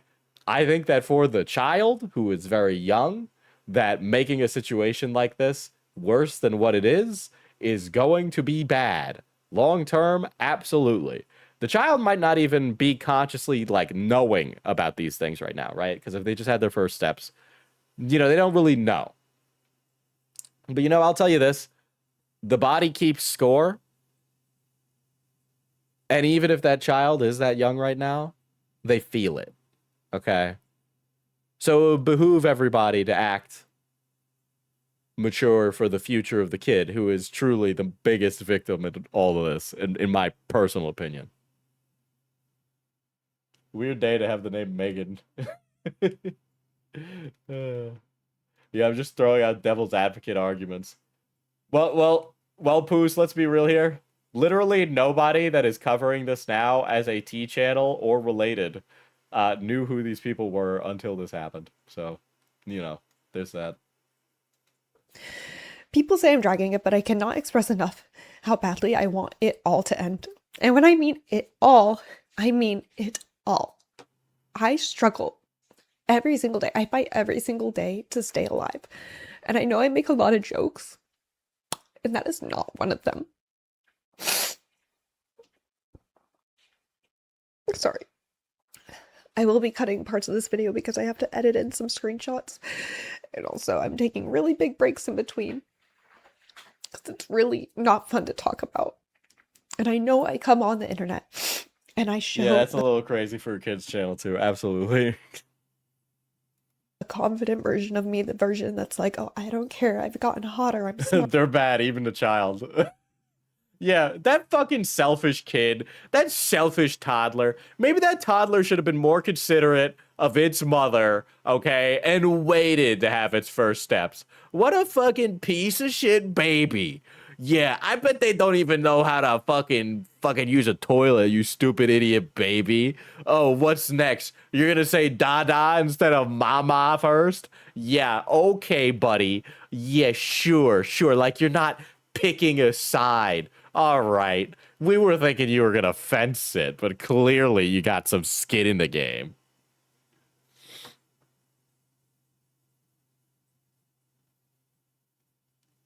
Yeah, they may not. They probably shouldn't talk about suicide on their channel with Dress to Impress videos. How dare that baby be passed around between their parents like a little blunt?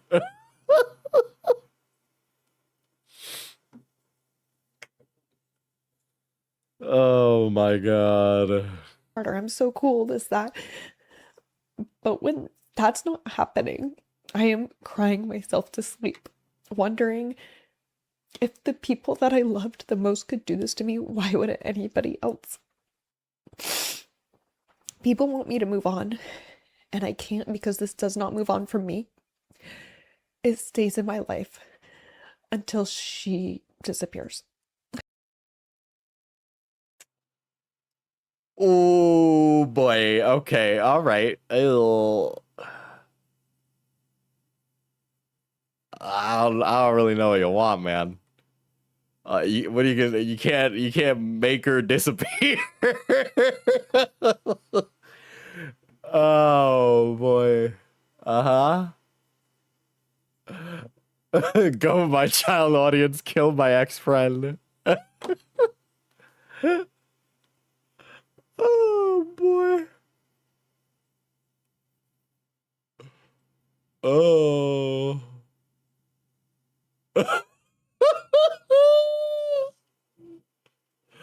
Wow, that was a crazy one. You know what? I said that I wish people would say things like that. I'm only reaping what I sow, all right?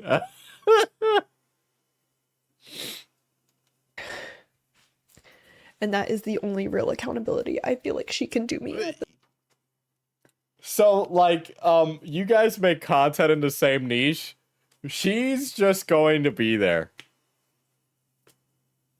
You know, like, people I don't like continue to exist, despite me wishing to the contrary. People who've wronged me very greatly continue to exist.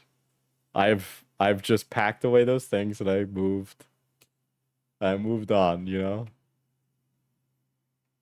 This point and leave my daughter alone and make sure I don't have to live my life parallel to her. Well, you know, if this goes to show anything, I'm sure your husband will find somebody else that he will cheat on after. So, you know, at least when you're a few people removed, you won't need to worry about her anymore, is what I'm saying. She won't be there when you go do the joint custody stuff. I'm gonna switch to something funnier because I don't want to cry. Let's talk about her hair. Okay. Okay. All right. Shit is fried. Okay, like I'm. Oh God, girl, we need to not. We are beyond the pale. We're beyond the pale. What's the point? What's the point of me ever giving like a serious take about anything? Why do I even bother? Why do I even bother? Like, everything that everybody says in videos like this is always the most wackadoo shit possible. Why am I giving you guys the courtesy of real opinions about how I think you should be financially independent so that way you're not beholden to your partner's will and whim, right? Why should I even bother telling you that when somebody's like, I think this YouTuber who cheated with my husband should disappear. And then after that, her hair is fucked up and awful. Nah, let her have this. No, she can have this. She can have this. But the point is, why would I ever treat anything seriously? You know, why would I ever treat anything seriously? Why would I ever treat any situation like this with any level of sincerity or seriousness when this is where we're at? You know what I mean? It's like, I could do that. I could approach it with empathy and nuance and understanding, of which I've been trying to do, but I've just come to the realization that actually she should put some pictures on her wall and maybe go to a third space. You know what I mean?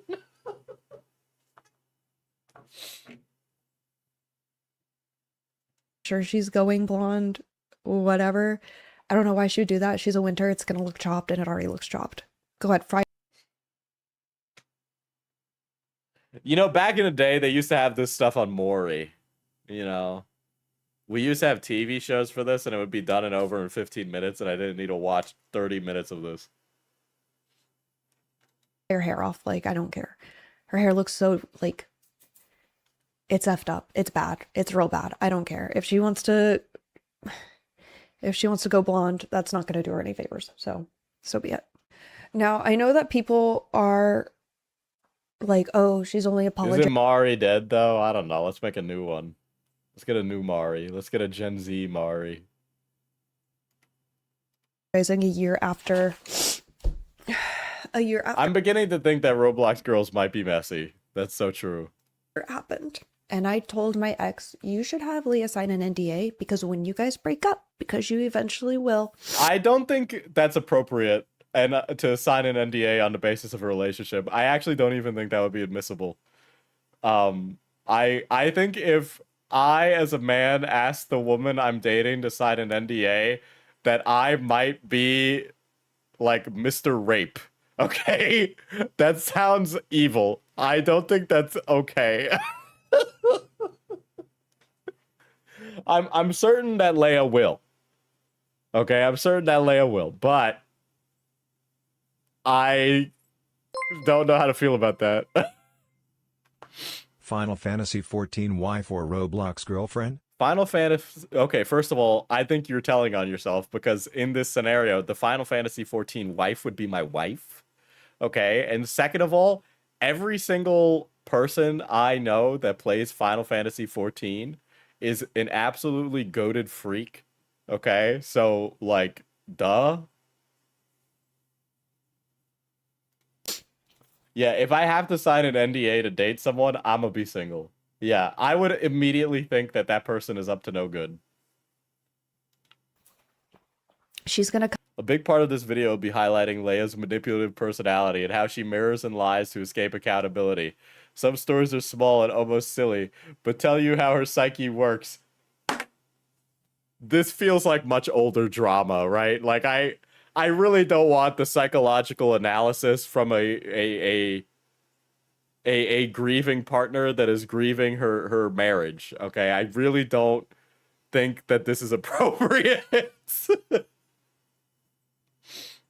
Correct answer: Final Fantasy XIV wife is goated. come on the internet and she's gonna say that you manipulated her and you made her think that this was going to work. And I have something to say about that later. And so the line of, I'm not trapped in this relationship, I think was a line inserted by Zach to make sure she couldn't do that in the future. What do you mean? What? I can very easily make the assumption that the audience might assume that she is trapped in a relationship. I could see that. I think a lot of the times young audiences and a lot of audiences on the internet infantilize women and take away their ability to make decisions. Leia made a very mean and awful decision to cheat, to participate in cheating, okay, with Zach. All right, and help Zach accomplish in cheating on you. All right. I also think that a lot of audiences would genuinely think that Zach, being the man, manipulated her in some regard. But when she says something like that, it's kind of sounds like her taking back her culpability in it. And she hasn't said he was abusive yet, so I don't know why she's mentioning NDAs and such. Yeah, I don't know why those things are being mentioned. I have a feeling that maybe this is actually a very messy divorce, and that if it has come to pass and everything is said and done and a situation with the child is already agreed upon, maybe she attempted with her attorney to portray Zach as somebody who can't raise the child, and after failing to do that in court, might have moved to the internet. However, I am just speculating there. I obviously don't know. But would you be surprised if that happened? I'm not. I wouldn't be surprised if that stuff doesn't happen all the time, right? Like a couple breaks up, they go through a messy divorce, the divorce is messy in court, and then that person tells all their friends all the things they learned about their ex-husband through the course of the divorce proceeding. It's something that people do when they commiserate amongst their friends in real life. It's totally okay. I'm not saying that that's wrong to do. That's something that is totally normal to do with people in your life. I think on the internet, YouTubers are almost inclined to do that with their audience, which is a completely different thing. Okay. But there is seemingly like a bunch of weird seeds being put that Zach is abusive. At least that is the perception that I am getting from this. Maybe he is. I'll need evidence to see that, of course. Maybe he is. I'm totally willing to believe that to be the case.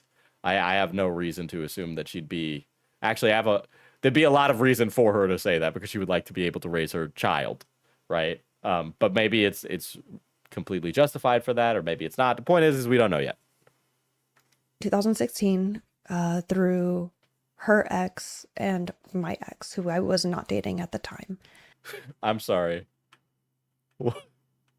White people. I'm Okay. sorry. White people. I met Leah in 2016 through her ex. I'm gonna Why is it that always like YouTuber friend groups are always the most caucasity group ever? By the way, And one of the things that like always like I thought it was crazy because like ostensibly even when I was with the Reddit crew, I was actually like the darkest member, you know, and for the rest of them, it was kind of like a toss up. my ex, who I was I was the token minority in the group. Also, not a single bit of sauce in that entire group.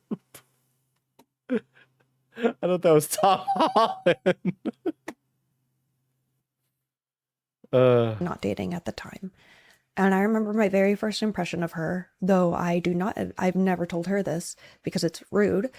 I always felt she didn't have her own opinions. We were Oh my god. Oh my god.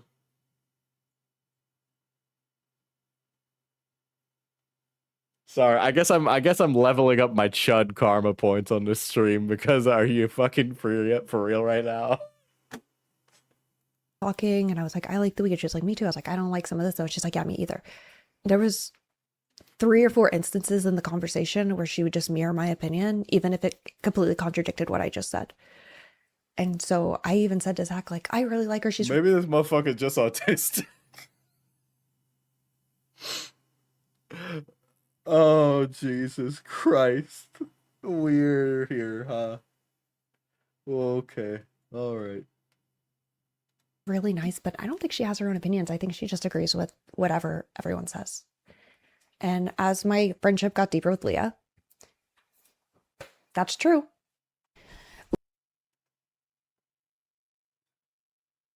Oh boy. Leah is You know, I got a lot of like friends that are women. They're all like really amazing people. They never talk about when they talk about their exes, it never sounds like this, you know what I mean? This is like a different like this is a different thing. There's like a different category. Maybe I'm just not exposed to that type of girly pop. But I would at least hope that I've been exposed to enough girly pops in my day to know that there are different categories, and this is a fundamentally different category of girly pop that I just do not interact with. a covert narcissist.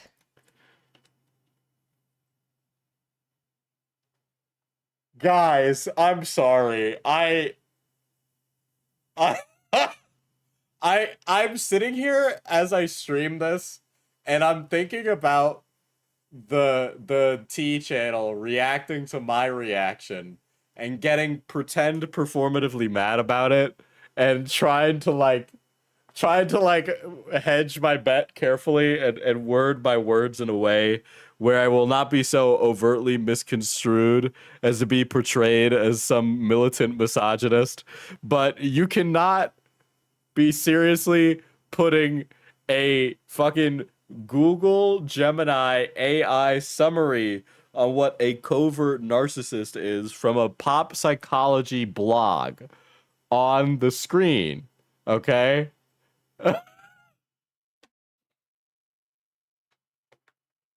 You are friends with nerdy girls. These are the girls that major in nursing. Oh, you know what?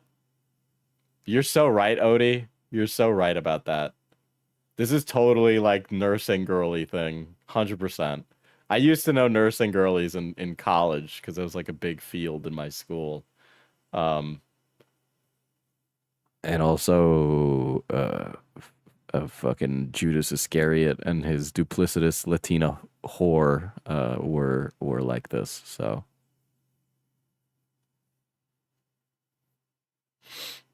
And she will play victim to get out of accountability.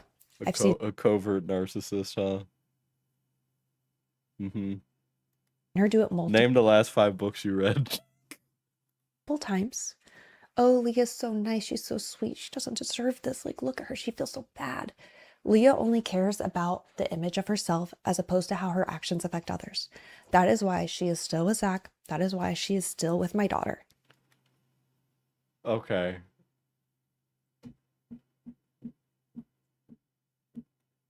Oh boy. I'm not even gonna break any of that down, okay? I'm not even gonna break any of this down. We're just gonna let all that exist in the air and just move on. Not because she genuinely feels bad. She feels bad about how you guys are perceiving her. Well, she doesn't give a shit about this, clearly, because she's one with Zach and apologizing to you, but still choosing to be with Zach, right? I mean, like, at that rate, just don't apologize, is my interpretation of that. Just let Megan crash out and don't give any fuel to the fire, right? I'm up. I'm winning. I have the man. I get to spend time with the daughter. Like, why would I put myself in that? Is this man even worth all this, to be honest? I bet you that motherfucker shops at Gap and wears ill-fitting skinny jeans, okay? I bet he ain't worth shit. And that's a fact. Actually, I have a list of all the times that Leah has lied to me. Okay. Oh boy, we're gonna. Okay, all right, let's go. Let's do this. That I know about. She has this very big victim complex. I've just seen it multiple times, especially with some fallouts with her friends. It's never about how she hurt them. It's more about, oh, well, they're going to think I'm a bad person. Yes, we think you're a bad person, Leah. Well, there's so much that I could get into. I would argue that it's probably normal to worry about what other people think about you. I think that's probably okay. I think there's a certain point when you can like overdo it, absolutely, to the point where you're almost like hurting yourself by worrying about what others think, but it's not completely outrageous for people to be worried about what their friends think about them, because everybody wants to be treated nicely by the people in their life. I mean, did she say she can't see her therapist right now? So I guess this is the consequences. Yeah, imagine if we had socialized healthcare. This would be totally different. She'd be getting the help she needs and not telling the internet. In 2016, me and Leah had a bit of a fallout, and I didn't know why. One day she unfollowed. All right. 2016 was 10 years ago. I do not remember the arguments I had with friends 10 years ago. Okay? Me on Twitter. I thought it was weird. I went to her YouTube, and for 2018 New Year's, this video is gone now. It's taken down. She posted a video titled Bye Felicia. And in that video, she indirectly referenced me. She made me seem like a villain in her story. But it was indirect. I'm saying that very lightly because I don't exactly remember, but I do remember it. But then you oh my god. Okay, let me just say it again for the people in the back. Megan is the victim in all this. Okay, Megan is the victim in all this. These things that happened to her are very awful and sad. However, she is quite literally one of the worst victims I have seen. Yeah, you stayed friends with someone who threw shade at you? I know. If you're gonna do a call out, have the receipts. Yes. Yes. It might be cool in the T community to do it based on feelings, but when we talking commentary, this is like all of this is a complete non-starter. It hurt because I thought we were friends. That was really confusing to me. And since then, I had been trying to win Leah's approval back because for some reason I felt very deeply that her and I would get along and be friends. Everything. So you said that when you met her, you didn't like her vibe. You thought her vibe was stank nasty when you met her, and you were friends with her, and then you had an argument that you can't remember the specifics of. And then instead of calling you out directly, she made an indirect sneak diss about some vague person that she used to be friends with, even though you've mentioned that she's had fallouts with friends before, so it could also be about those friends. But you don't remember the specifics of that, but you're pretty sure it was about you. Anyway, after learning all of these things, you decided that you wanted to get her back anyway. Why? Why? It sounds like you had all of this ample evidence to cut this person out of your life. And that you thought about cutting this person out of your life even the second that you let them into your life in the first place. Well, it's like, why did you, first of all, not to like, I understand that this was nearly a decade ago, but why were you like, back at that time, before you had even met your husband who would go to cheat on you with her, why did you spend your time as assumedly a grown woman trying to win the approval of someone who literally didn't like you? Like, it sounds like you didn't like her, she didn't like you, but you decided to seek her approval? Why? I like, unironically, you don't provide any evidence for what these things are that you said. While trying to reach out to mend things, she thought my attempts were malicious. Okay, so why did you let this woman back into your life? If she thought your attempts were malicious at the time, I don't understand how you let this person who you didn't like at any moment continue to get back into your life and, in fact, be the active player in getting them back. And she rejected them. Reminds me of The Devil Wears Prada. I literally, I know that I'm doing the I know lots of women thing, but not a single one of the women I know has a life that is messy in this way. When somebody is like annoying to the women that I know, they just go, I'm done. And then walk away. Okay? In fact, that has been the commonality amongst their actions and the many that I have known. All right? Or not just the many that I've known. Literally every time I've dated a woman, that is how they've been when they handle, like, interpersonal, like, beef shit with friends. Which is fair. That's fine. I don't, like, people have trust issues. That's okay. What I don't like is liars. I worked hard to try to repair me and Leah's friendship because I wanted Why did you work hard? It sounded like you guys hated each other. her to come to me and sex with. Yeah, she should have stopped before dragging all this out. You're the wronged wife. Have some class to call out the homewrecker and then simply consider her beneath your notice. I know, nothing says I'm a bad bitch than being like, this bitch is a stank ass whore, and then ending the video and going, yeah, and my husband's a piece of shit. And then that's it. But all of these like really big specifics kind of make it like, you know, I know there's a lot of women that are watching in this chat. Okay, I know some of you be femme or femme presenting or have some femme inside you. Okay, would you all not just drop this Leia chick from your life back when you realized she was a stank bitch the first time? You know, like, obviously we get to speak with hindsight here, but I would imagine that we would all at least choose the same decision to not bring this woman back into our lives. I told her straight up, I really want you. And I wish I had a femme inside me. All right. The water in Brazil got you acting crazy lately, Odie. I don't know what it is. her ex at the time to come to our wedding. I'm trying to fix this. And she basically said no. She said, no. Like, we're leaving it in the past and we're Wait, moving. what? Hold on. What I don't like is liars. I worked hard to try to repair me and Leah's friendship because I wanted her to come to me and Zach's wedding.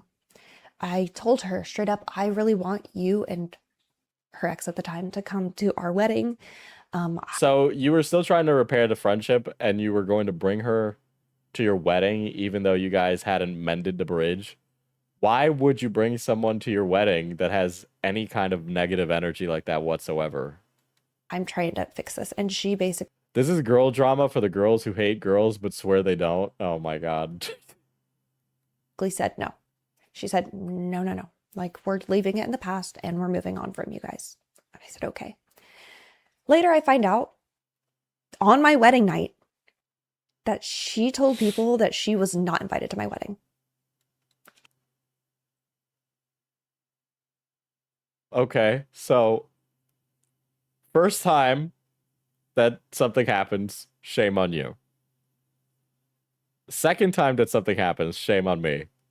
Third time it happens, you're a glutton for punishment.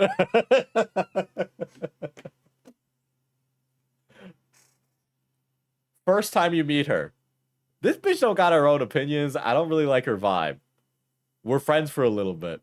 Oh, this bitch is sneak dissing me. We're not friends anymore. Oh, this lady who's not my friend, I'm trying to make her my friend again. So, hey, do you want to come to my wedding? No. I want to leave you in the past. I don't really want to be friends with you. And then she turns around and she tells other people that she wasn't invited to the wedding.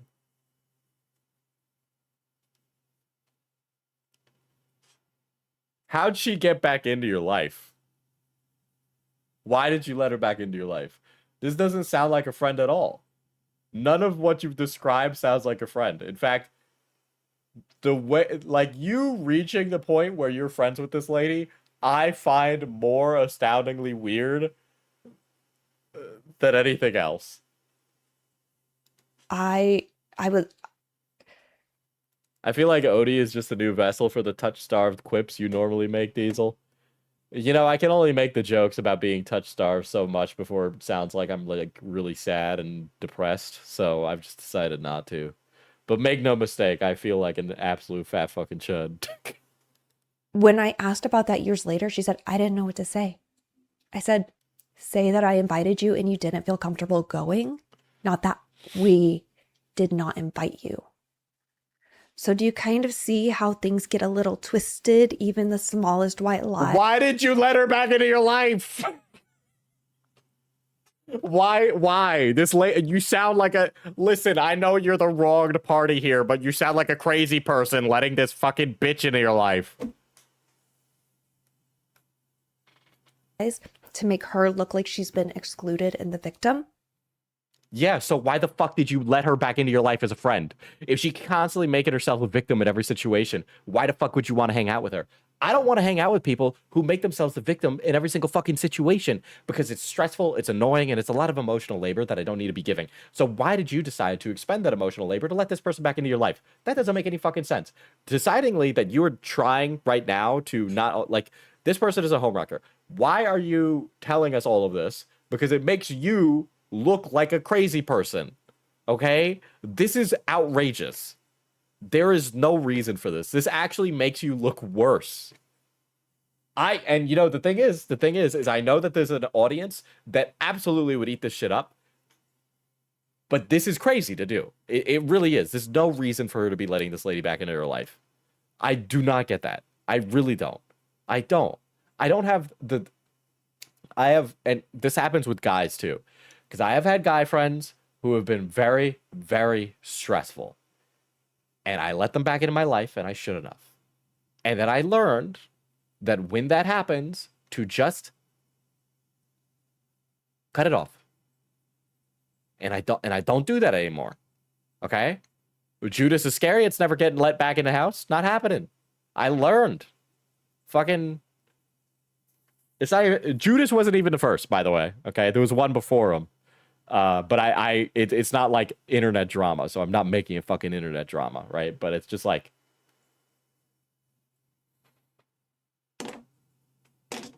you know, this like, after a time of giving people many second chances, you just learn to not give second chances like that because of how people act, okay? Lies that aren't even necessary. People would have completely understood if she did not want to come to our wedding. There was beef, there was drama. So why did you invite somebody to your wedding if you have beef with them? I'm not inviting people who have beef to my hypothetical wedding. To add that, like, oh, they didn't invite me. That, like, I know that seems like a small thing, but that is the groundwork of who she is and how she... So why did you let yourself become friends with her again? I'm not even talking about the whole cheating stuff because she's wrong for doing that. And I'll say that again. I'm not trying to sit here and defend this lady. She is a home-wrecking bitch. Okay? She is that. What I'm asking is why did you keep letting this person who is a piece of shit into your life to make your life difficult? Why did you care so little about yourself that you let somebody who is a piece of shit back into your life multiple times? You need to be able to have the self-esteem and the self-respect to not let people who are shitty people into your life multiple times. All right? Maybe I'm talking to you, chat. Maybe there's somebody like that in your life. It's time for you to cut them out, is what I'm saying. She moves. When I came into the Royal High Space, she was immediately threatened. She put up Leah Ash Bear ears right after I released these. I don't want to elaborate on that. I don't need to. When I called her and asked her about it in 2019, I said, it feels like you did this on purpose. It feels like you did this to tell me to get off of your turf and stay out of your space. She was silent.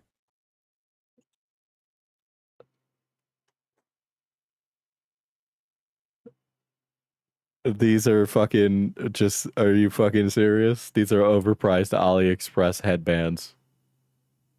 Are you kidding me? What? You don't, yeah, oh, she's producing it at the same time as you to try and undercut you on the market. Absolutely, 100%. The same way that fucking Mr. Judas Iscariot would go live at the same time as me to try and fucking be a little siphoning bitch. Okay? Because he was mad that I actually enjoy my life and he was a miserable fucking loser who needed Discord kittens. Okay? And he would do that. He would do that on purpose. Right? And I know he was doing that on purpose. But let's call a spade a spade. Those are fucking AliExpress fuzzy ball headbands that I could get right now for cheap, very easy. Okay? Or I could get a factory to make them for very cheap. Do you realize that like one of the things that you could do like right now is go on Alibaba, message the companies that produce these blanks and get them to give you a quote on how many of those that they can produce? It's actually what they do. That's how they make money. And then she said, I didn't know what else to do. You didn't know what else to put. So when I said it felt like you did this on purpose. Self-esteem issues can make it hard to cut people out, Diesel. But that's what therapy is for. Absolutely. Absolutely. I will say is that like I definitely give and understand that, right? I think as an adult, the second you get past like fucking 24, you need to be able to like put your foot down on these things, or you're going to have to spend a lot of time in your life working through these people over and over and over and over again.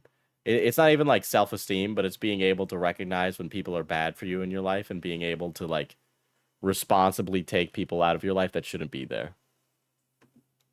To tell me to get out of your space. Well, white women be fighting over pon headbands.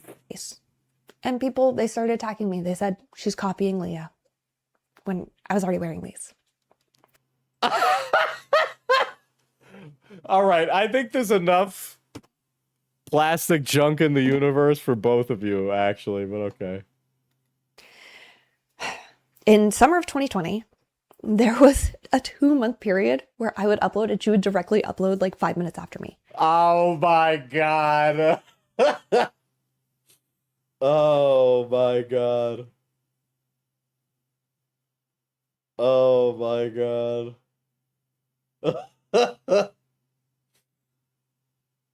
Uh-huh. Yeah. Well, I should make it clear, right? A live stream is different from a long. And when I say a long, I mean like a video, right? It doesn't matter what time like you upload longs, really, like overall, because people are going to watch both. They watch in big long sessions, right? So she could be uploading at the same time as you. It really shouldn't have an impact on your reach at all. But like, okay, that's a little weird. I get it, absolutely. Like, she's your competition. You guys produce content in the same niche. You can either choose to work as friends or you could choose to be competition. If she is copying you on your times, maybe you could find a different time, or maybe don't find a different time. Maybe your content is just better than hers. If your content is just better than hers, then you will succeed. The YouTube algorithm does not work based on a time schedule, okay? Time plays a factor, but it is a mitigating factor to the homepage. Okay? Are your videos more entertaining? Are people going to be watching your videos for a longer period of time? Are your videos better at retaining audience? Fucking, are they just better videos? Those are the metrics that you should be gauging against her videos, but fucking time is very much not one of them. Live streams is a totally different story. Absolutely. If she's going live at the same time as you, she's trying to snipe it out from under you. I 100% agree with that. Because the way that live streams work and the fact that you guys produce content in the same niche and make live streams in the same niche. But for longs, absolutely not. That is just not how longs work. It's not. I tested this. I did this on many different times, and she tried to bury me multiple times. She tried to bury me multiple times on YouTube. I'm sorry, but like, you know, the copycat allegations that were being thrown out at the beginning of the stream, I gotta be honest, kind of wacky. Kind of wacky. And I didn't really understand why. Because at this point, if both of you upload at the same time and somebody is going to be equally equivalent to click on both videos, so both of your videos show up in the sub box or the home feed at the exact same time, the mitigating factor that is going to determine whether or not that fucking 9-year-old clicks on the video is the thumbnail and title of the video. Okay? It really doesn't matter. The way that people watch YouTube is not them seeking out the content at a specific time every day. They consume passively through long watch sessions, okay? I thought it was just because I liked the color pink. And you know what's funny about that? Whenever we were in Proper Idiots together,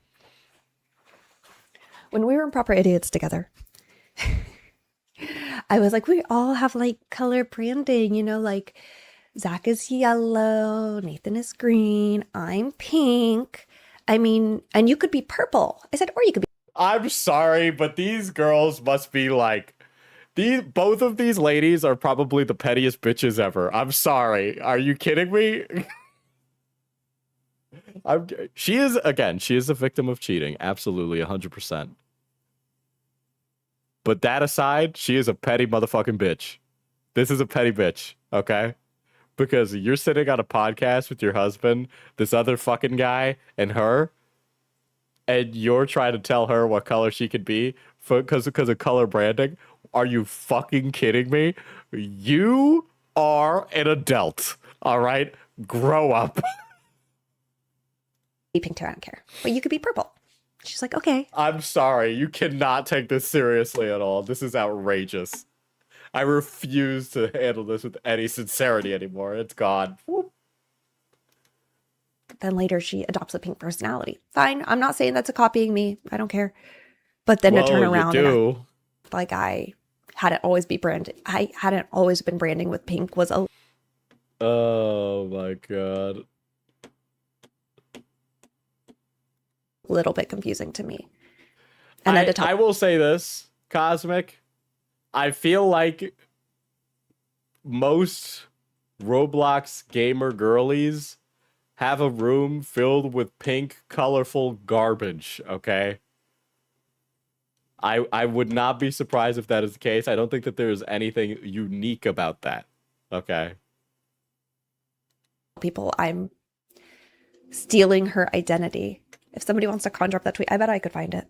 Where she console me saying super nice things, and then he continues to slander my name. I'm so glad I trusted my gut. I always give items to people in trade videos, and you're talking about someone copying your... Why is Roblox YouTube so messy? This is actually outrageous. Is Roblox YouTube really this messy? These guys are arguing about fucking Roblox items. This is cartoonish. This is in the game where they do fucking... They call obstacle courses oppies. Okay, they sit down for their day in their chud chamber and they play out a fucking Roblox oppie with Tung Tung Sahur. Okay, and then when you get to the top of it, you get a fucking 6-7 medal. Okay, what are you fucking for real? had a crash out and she said I was stealing her identity. Now I know that was just a projection. Near the end of our friendship, I caught Leah in a handful of lies. Lies that didn't make sense. We were supposed to go to the zoo, me, Zach, and my daughter. And she was like, I can't wait for the zoo. It's going to be so fun. This lady invited herself to the zoo. That's funny. That's actually really fucked. That's crazy. knowing that she already planned to not go? Why not just tell us you weren't going to go? Why lie and pretend you're going when you already know you're not going? And Okay. So if I'm being understanding here, she disinvited herself from a trip to the zoo and then spoke to you as if she was going to the zoo anyway. But originally you're the person who invited her to the zoo, or she was invited to the zoo and you were okay with inviting her to the zoo. I don't understand why you let this person into your life. I don't understand. Every single thing that you have told me sounds absolutely outrageous. less than like 24 hours. Why not say, oh, actually something came up? Like it's just the micro lies that become the micro lies. Dude, Jeffree Star would release a palette called Micro Lies. very confusing because it's like, okay, what else is there? There was a moment where she almost checked herself into impatient before Oh, hold on. all this happened there. Okay. Was she excited for herself or the kid? Because I've been excited for her friend's kid for trips like this. I don't know. Let's see. He asked, blah, blah, blah, but could at any point understand the capacity. I really want to work through this at the Meadows because I do feel I was living in a delusion. I do need mental help. I'm deeply struggling in so much pain every day. I promise you nothing like this will ever happen again. I've read the title. Wise woman, who looked like she's in her 30s BTW. Have a Roblox husband? The husband plays Roblox, okay? They all play Roblox together, and they played Roblox together on a group channel, and then it turns out that the woman was cheated on by her friend that they played Roblox with her husband. So it's not that the cheating happened in Roblox, it's that Roblox was the avenue through which all of these terrible, terrible human beings met. I realized my full accountability last night and wanted to express it to you because I couldn't see it as much in the beginning. Not to this depth, but at the end of the day, both Zach and I are responsible for what happened. I take full accountability for my part in this. I could have tried to figure it all out instead of just shoving it down. I could have avoided so much pain. I'm truly sorry. I love our hangouts so much, and I'd love more than anything to have them again alongside healthy boundaries and me not being included in everything, like vacations and date nights. Those two are important for you too. Wait, what? So there's something missing here, but it sounds like they're talking about her third wheeling on their relationships. There was a moment where she almost checked herself into impatient before. Please don't be sorry. I feel like this is the only way to move forward so you can understand everything. Like I said, leave no stone unturned so you don't have any more questions in the future that would hinder your healing process and rebuilding your trust. I'm so sorry that I hurt you so deeply. I'm beyond grateful you still want me in your life and moving forward. Hold on, wait a second. I'm reading these messages and it sounds like that this is already post the cheating. Yeah, but why Roblox? Of all things. I don't know. Apparently Roblox seems to generate a lot of weird, scandalous cheating and bad behavior. I'm... Third wheeling is another way of being called the other woman. Yeah. But reading these messages, it sounds like something already happened between her and Zach. You know? I would love to, Odie. That sounds fucking hilarious. The impatient is also shade, yeah. I guess, yeah. But I'm reading this and it sounds like some cheating type of situation already happened in this situation, and Leia is like apologizing for it, and it sounds like Megan is like letting her back in the house. You know what I mean? Like that's what it sounds like. Like what? That's at least how it reads to me right now. I'll be taking all the right steps to improve my life and work towards a healthier mindset. I'm really looking forward to doing that. I want more than anything the feelings ever arise again. I will 1000% say something and mention that I'm having them. I know exactly what we will feel like now, and I have no problem being honest with that. I truly don't believe this will happen again. I have so much clarity now. I love you so much. Thank you for so much patience. Blah, blah, blah, blah. All this happened? I have a feeling he probably cheated before this, and this was the first time he left her for the other woman. Yeah, I do kind of get that feeling. I kind of get the feeling that he has cheated before, and he like was like, "I'm sorry, babe, it won't ever happen again. I'm really excited about our daughter." He's like one of those guys that gets like really pressed that he can't have sex with his woman when she's like pregnant or going through like postpartum, and so he cheats on her, right? I'm sure we've all heard stories like that. That's what that sounds like, right? So I would not be I mean, surprised if does this she was. play Roblox with her kids as well? Well, the kid is too young. The kid is sitting in a fucking crib. Right? But this totally sounds like the guy has done this before. At least that's how it feels to me. I don't know. It's totally vibes based. That's a vibes based assessment, all right? But just the way she talks about how she seduced him sounds like a well-used excuse. Yes, 100%. It really feels like Zach might be one of those Caucasian fellas who's like, "I'm sorry, babe. I won't ever do it again. I really care about you, and I really like the life that we have together, and I will never cheat on you ever again." And then he does it again. And I do think that she should still go forward with that. Since homewrecking my marriage, she quit going to therapy because narcissists do not like to look at themselves in the mirror. They don't like. I gotta be honest, I kind of feel like this is I feel like the things that you're kind of going over here about Leia are kind of strange. It doesn't really have to do with the specific like home wrecking behavior, which is bad, and again, I will repeat, is bad, but a lot of the things that you're using to explain her character are very strange and speak more about your character. Again, it kind of sounds like maybe you've let your husband back in the house from cheating because you keep letting bad people back into your life after they do something stupid. So I would not put that past. And again, that's not me victim blaming. That doesn't excuse any time that he could have done this. All right. It was equally bad both times, but you need to be able to like root out this shit. To do the internal work. Leah is a deeply insecure, I have this written down. Leah is a deeply insecure individual, and I cannot imagine she will ever feel secure, as she has destroyed a family and will forever come. To be clear, she did not destroy a family alone. Your husband actively made a decision to be a piece of shit and cheat on his wife with their fucking 1-year-old child, okay? That is evil. That is awful, okay? That is making like this needless conflict in a young child's life that they absolutely do not need, okay? Compare herself to the image of me and wonder if Zach thinks about me still or is in love with me still. No, if he loved you, he wouldn't have cheated on you. That man is a piece of shit. And how could she not? I'm the mother to his child. We were together a long time, and he still sees me and talks to me all the time. In February, Zach gave me a Pokemon card today just because it's worth $75. Not like super.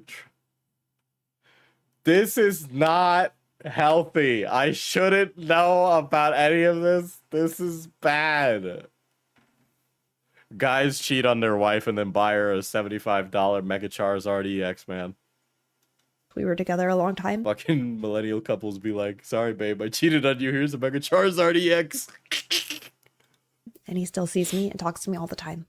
In February, Zach kind of indirectly self-launched the idea that he made a mistake. He told me he would regret it forever. Uh-huh. He told me he was still in love with me. Normally, he would say he regretted how it happened. This time, it was that it happened at all. He said if he could go back in time, he wouldn't have done it. Of course he said that. I'm sorry. Why? Don't let this fucking dog back in the house with his tail between his legs. Are you fucking for real? There's no universe where you should let this guy back in the house. And he told me that he was still attracted to me. I'm sure he did.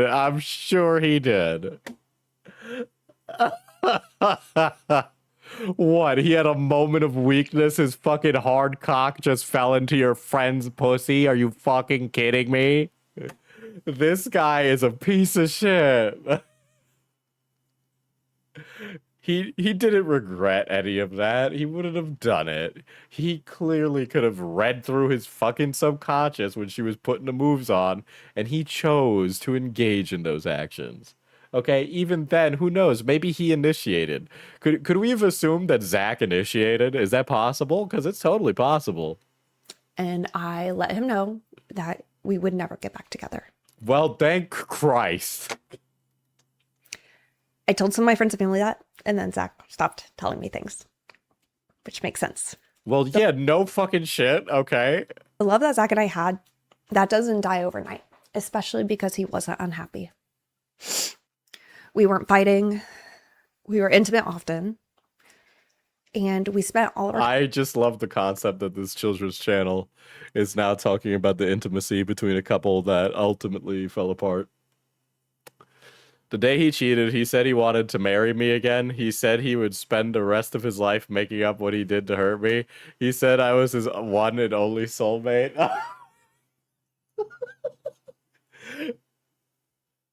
Ladies, have you ever had a guy say this to you? Because I'm going to go out on a limb here and say that you've had plenty of guys who've cheated on you that have said this, huh? Because this is like just what they say. Time together on the couch laughing. Like Zach and I held hands when we would fall asleep together every night. I know this video is a little bit scattered. What can you expect? When she posted those 2 TikToks, it's because Zach and I had been together for 2 hours and she couldn't get a hold of him. So those TikToks are exactly who she is. I'm too lazy to insert the TikToks. Okay. So here they are. This is for all my mean girls. This is for all my bad girls. That's right, that's right, that's right. That's right. So she was just like bad bitch voguing on TikTok. Like, did the guy cheat through Roblox? Or did he use Roblox and then use external means? No, the Roblox is how everybody met, okay? And then he met her in real life and had real life people sex with her because people have sex in real life.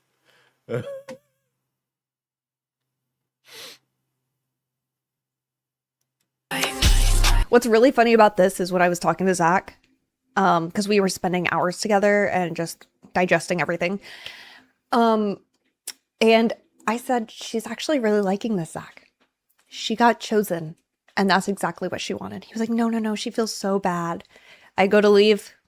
I see this in my car. I get out of my car. I'm like, wait, this is your girl? This is somebody who feels... Oh my God. Why are you even having a fucking conversation with him? Ah! You're sitting down with your soon-to-be ex-husband, okay? And then as he's getting ready to leave, you're being like, look, this is your new bitch. You fucking... Bro, you should have been throwing him out of the house. I can't believe you were sitting down and having any kind of conversation with him. This is crazy. This is not how it goes. Okay? My last long term was with a Latina, and if I looked at any kind of other woman in any kind of way, she would literally jump down my throat. Bad to you?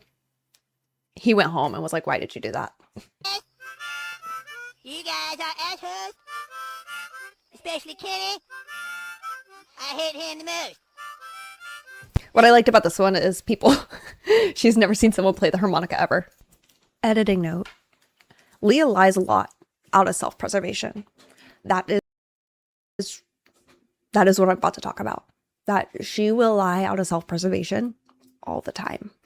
To save her image, to twist the narrative, to make her look like she's not evil. She just loves to lie out of self-preservation. I want to talk a little bit more about Leah's manipulation of the situation and why I warned Zach that if they broke up, she would come online and try to mess with the scope of what happened. Absolutely, but that's like Zach's cross to bear. There's no reason to warn him of those things. Like, you know, and then like there's so many variables there. There's like a lot to that, okay? Also, you wouldn't want anything good to happen anyway, so like why? Let me get a date up. September 23rd, 2025. Leah and I came home from I'm feeling less and less bad for her. I'm sorry he cheated on you, but it seems like you just want him back and you haven't learned from this. I went into this completely blind, I gotta be honest, and I thought I was being like a little bit uncharitable to the woman who was cheated on. Like I really did feel like maybe I was like throwing it on a little too thick on Megan at the beginning of this. And I was trying to like course correct on that, even though my personal opinions don't really like they're kind of like counter to that. Of course, like I do understand and I do feel very bad that she was cheated on. I have been cheated on before. And it is awful, it is shitty, and I felt awful about myself and I felt unlovable. But like, you know, when it happened, I bit my upper lip and I just got going, you know. I'm not saying like obviously like, you know, this is much different because it was a marriage and there's a child involved. But a lot of this sounds like, yeah, you haven't gotten over the guy. Which is fine, but then also like I really don't think that this should be for the internet, you know.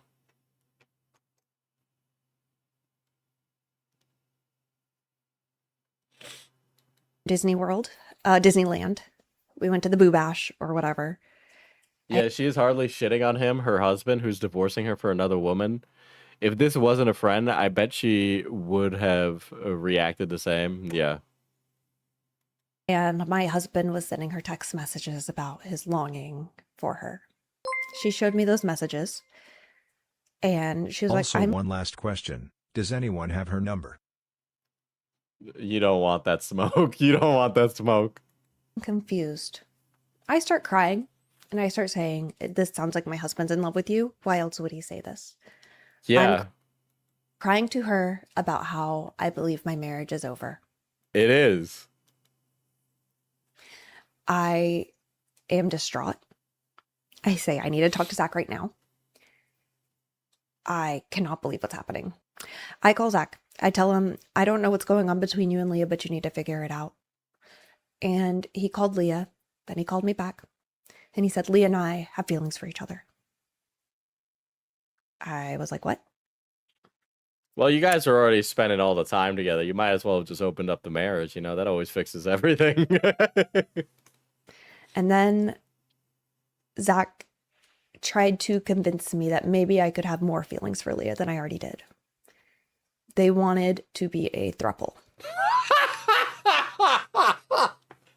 Oh my god, dude. Oh my god. Oh, this is funny.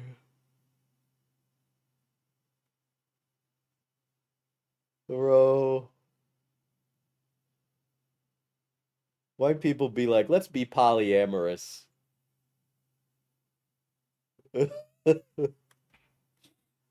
Oh.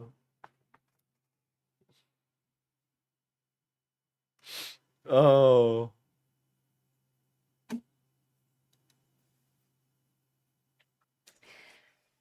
The next morning, Leah came over. I did not think she was on board with this, so I start confiding to my best friend. So wait a second. Your husband is like, I have feelings for your best friend, who you kind of hate. And then you go to the best friend, who would be the participant in the throuple, and say, my husband wants to have a throuple. He even said that you have feelings for each other. And you're confiding in her? Why? Why? What do you mean? You think he didn't talk about it with her?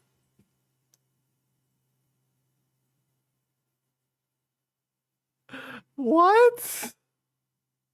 Can you believe this? Like, can you believe? Why are you talking to her about this? She is the participatory party of this. Why are you having so many cordial conversations with both of the people who fucking destroyed your life? Why? I don't understand.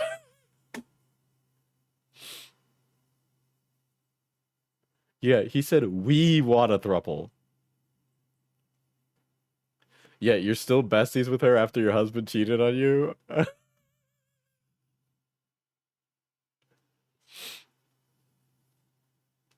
That he has this idea that we could all be a throuple, blah, blah. And she's like, yeah, no, that's crazy. That's insane. That's no, no, no.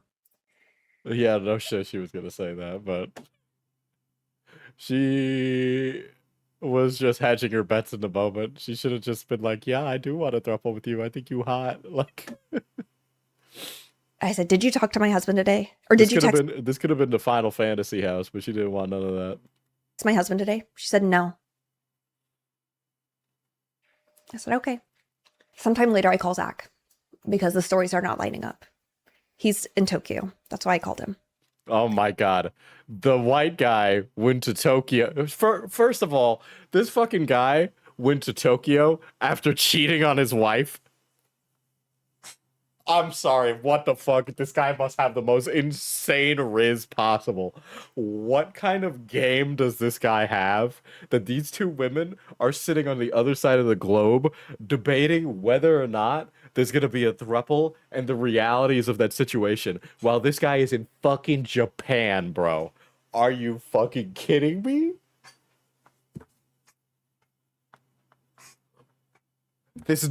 He shouldn't be in Tokyo while this conversation is happening. None of this should be happening while he is there. Why is that happening while he's there? Why is any of this going on at this current point? Why?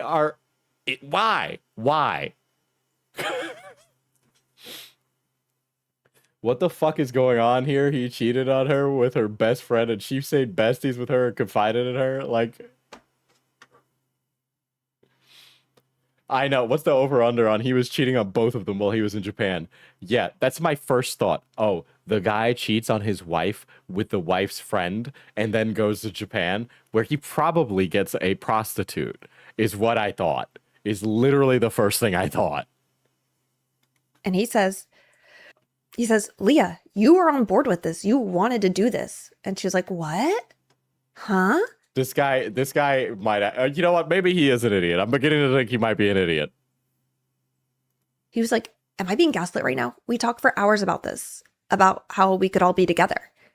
Leah's like, I don't, not wanting to say that she did that. Okay, on a serious note, she needs a therapist. You knew your husband cheated on you and you're a mess. If not a therapist, get a notebook. She lost her insurance in the divorce. You know, so there's that. But yeah, this is what all the harem chuds dream of. I know, this is outrageous. Editing note, the most despicable thing that she said that got back to me was she was telling Zach, like, everyone's going to be so jealous of you, two hot wives. And I want to be one of your girls.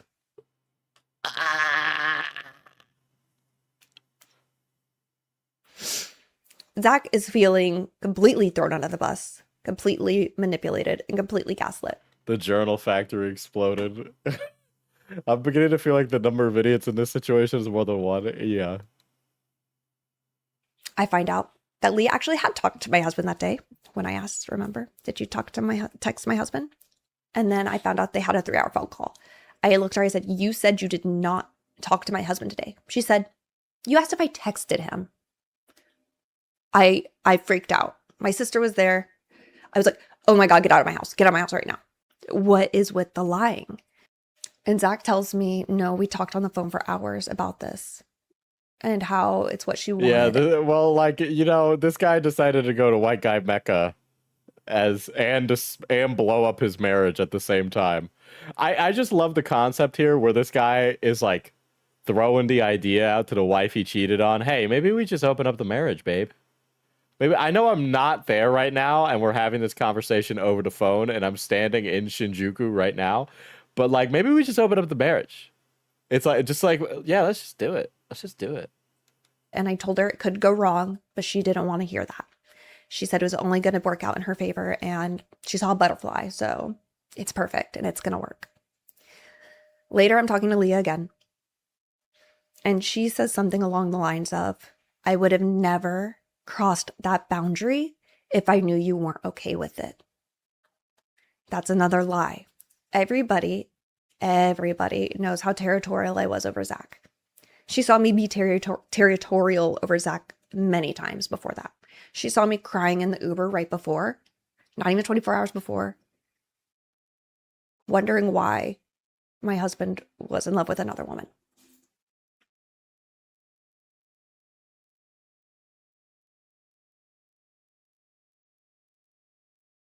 I am clearly of a different cut of person than these people. I am sorry.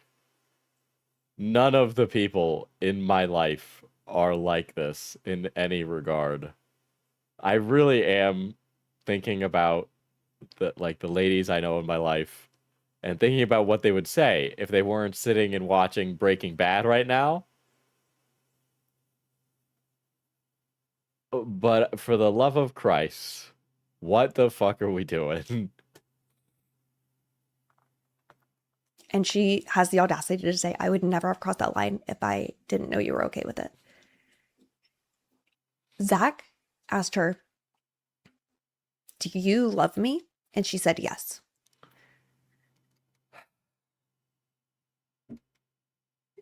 She admitted her feelings to Zach, folded like a lawn chair. And then after that, she said, I would have never crossed that line if I knew you weren't okay with it. I thought the line was crossed when she slept with Zach. You know, I would have never done this because my Grammy was cheated on. And it was the worst thing to happen in my life. I can't do this. Guys, I'm sorry. This is ridiculous. This is ridiculous. These people are ridiculous.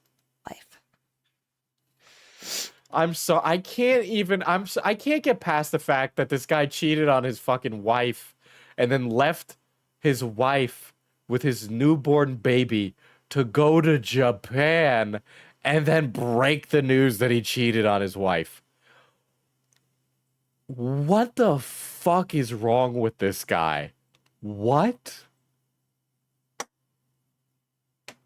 Yeah, this is like reality TV trash. Yeah, this is so outrageous that I've gone past the point of even having like a serious feeling about this and going, these people should be like on Love Island. Like, this is like a MILF Manor level incident. Dude, Pi would be eating this up. You're so right. I hate the mental image she Yeah, just I'm gave me. picturing like a geriatric grandma being cheated on in the nursing home. So I would have never did that. She said, I feel like Zach manipulated me. Manipulated you? I mean, yeah. I mean, I guess. Sure. Sure. I mean, sure, man. Sure. It takes two people to have sex. Otherwise, it's rape. So, yeah. I mean, I guess. He tricked me into saying this stuff. What do you mean? And then I went to Zach and I told him that. And he was like, oh my God, what? No, we talked for hours. She didn't want to hear it. So that's why I believe she will eventually come back and she will say she was manipulated into this. When the truth is, it was her. She feigns victim all the time.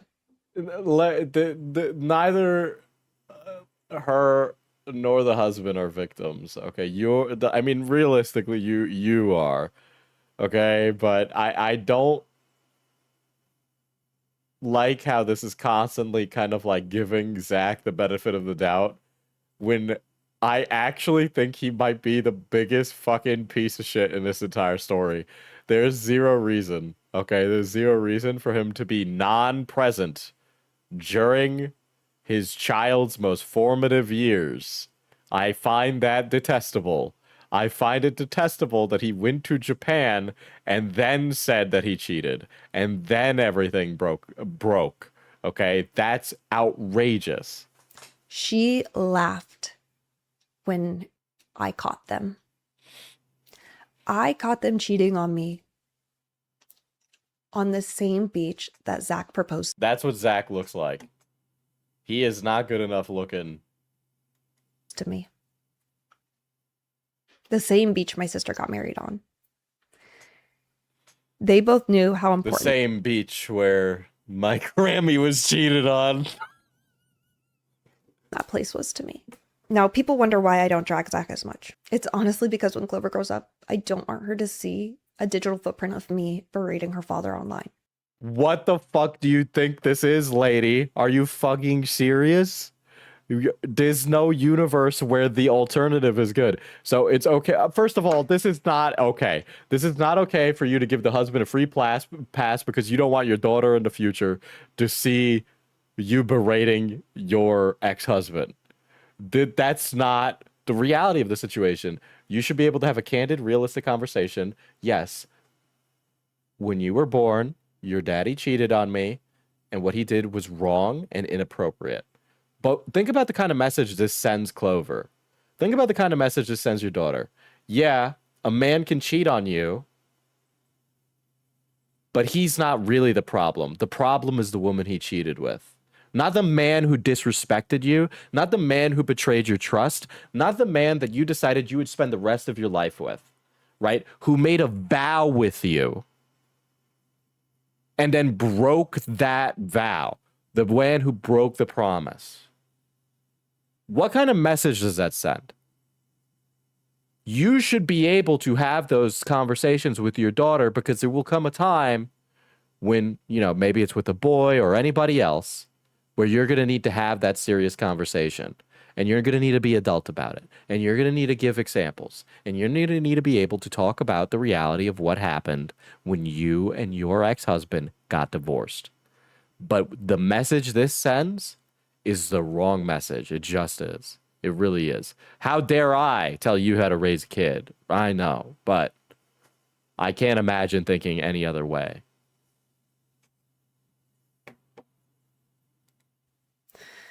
I don't much care if she sees me berating Leah. Clover will know what happened when she's old enough and it's age appropriate. I will make sure of that. Well, this certainly isn't age appropriate. And think about the child audience that you expose to with this, talking about how you have suicidal ideation and your husband's infidelity here on this YouTube channel where you make content for babies. The thing that Zach holds over my head is that somebody is going to attack him and Leah in front of Clover and traumatize her. Well, actually, you did call for Leia to disappear from reality. So that energy is in the universe now, and you're going to have to live with it regardless of what happens next. So I want to make it very clear that I do not condone any violence to these people. All right. Okay. You can't do that when you start the video by saying you wish Leia would disappear, right? Like this is 22 minutes later. All right. And in the first 3 minutes of the video, you wanted her to vanish. What do you mean by that? What do you mean by that? Okay. We can't have it both ways. If you see them, because that is the one thing that he Could you imagine getting kirked over a Roblox infidelity scandal? Is to hold over my head to get me to stop talking. Clover's well-being. I don't have to explain the irony in that. Here is a voice memo of me asking Zach why she left. Why? We don't need to know I don't want to hear you. I want to know him. I caught you guys first, and Leah said, "Oh, well, this is an awkward situation." Haha. When I caught you guys first, there shouldn't be more than a first. Why is there a more than a first of you catching them? So there's multiples of you catching them? Is that because that's what that sounds like? That's because right? Hold on, let me go back. Voice memo of me asking Zach why she left. When I caught you guys first, and Leah said, "Oh, well, this." When I caught you guys first. So you're saying that we tried to... Is there some situation where you tried to mend a bridge with Zach after your friend Leia cheated with Zach and Zach cheated on you? Am I reading too much into that little bit there? Maybe. But that's what that sounds like. An awkward situation. Haha. That's because we already made a commitment to each other, and it's like we were going to tell you in the morning. That's really mean. I know. I didn't want you to see it. I'd rather have told you in the morning. What were you planning on telling me? Me and Leah decided that we're going to move on as boyfriend and girlfriend. We are in a... Zach wants to know if you feel 50-50 accountability for getting wrapped up into his fantasy. I'm sorry, I'm on the phone with him and he's picking up. Why are you fucking trying to investigate this? You should just cut this bitch out. Why the fuck are you talking to her? You already know she's a liar. You've known this entire time that she's a liar, and you let her back into your life despite knowing she's a liar. So why the fuck are you even having a conversation with her when you know she won't be honest? Love. And you guys are boyfriend and girlfriend now? I think so, yeah. Okay. Well, we're still married. You guys are boyfriend and girlfriend. That's kind of twisted. I'd say we're separated now. I did not need to hear any of this. I finally get to know what it sounds like when a couple is actually agreeing to get a divorce.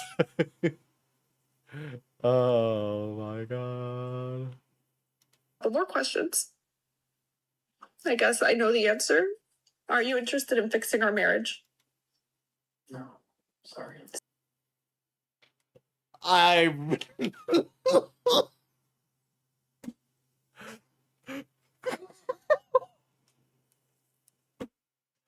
This guy is outrageous. This guy getting such little heat from his ex-wife might be the thing that pushes me over the edge, bro. What? What? You should give more smoke to him. Say it louder. No. You are not interested in fixing our marriage. You want to let me go, and you want to explore Leah. Yes. Because of what you and Leah did. So you guys get to ride off into the sunset. And this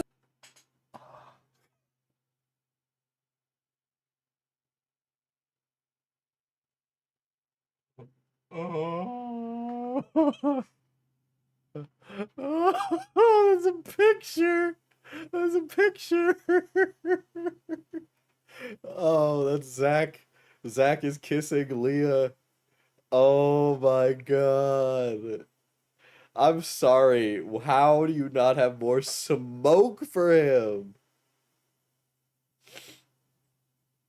I'm so done. I was rallying for her, but oh my god, girl, leave them. Why they on the floor? Because they're making sweet, sweet romance on a beach at night. That's why.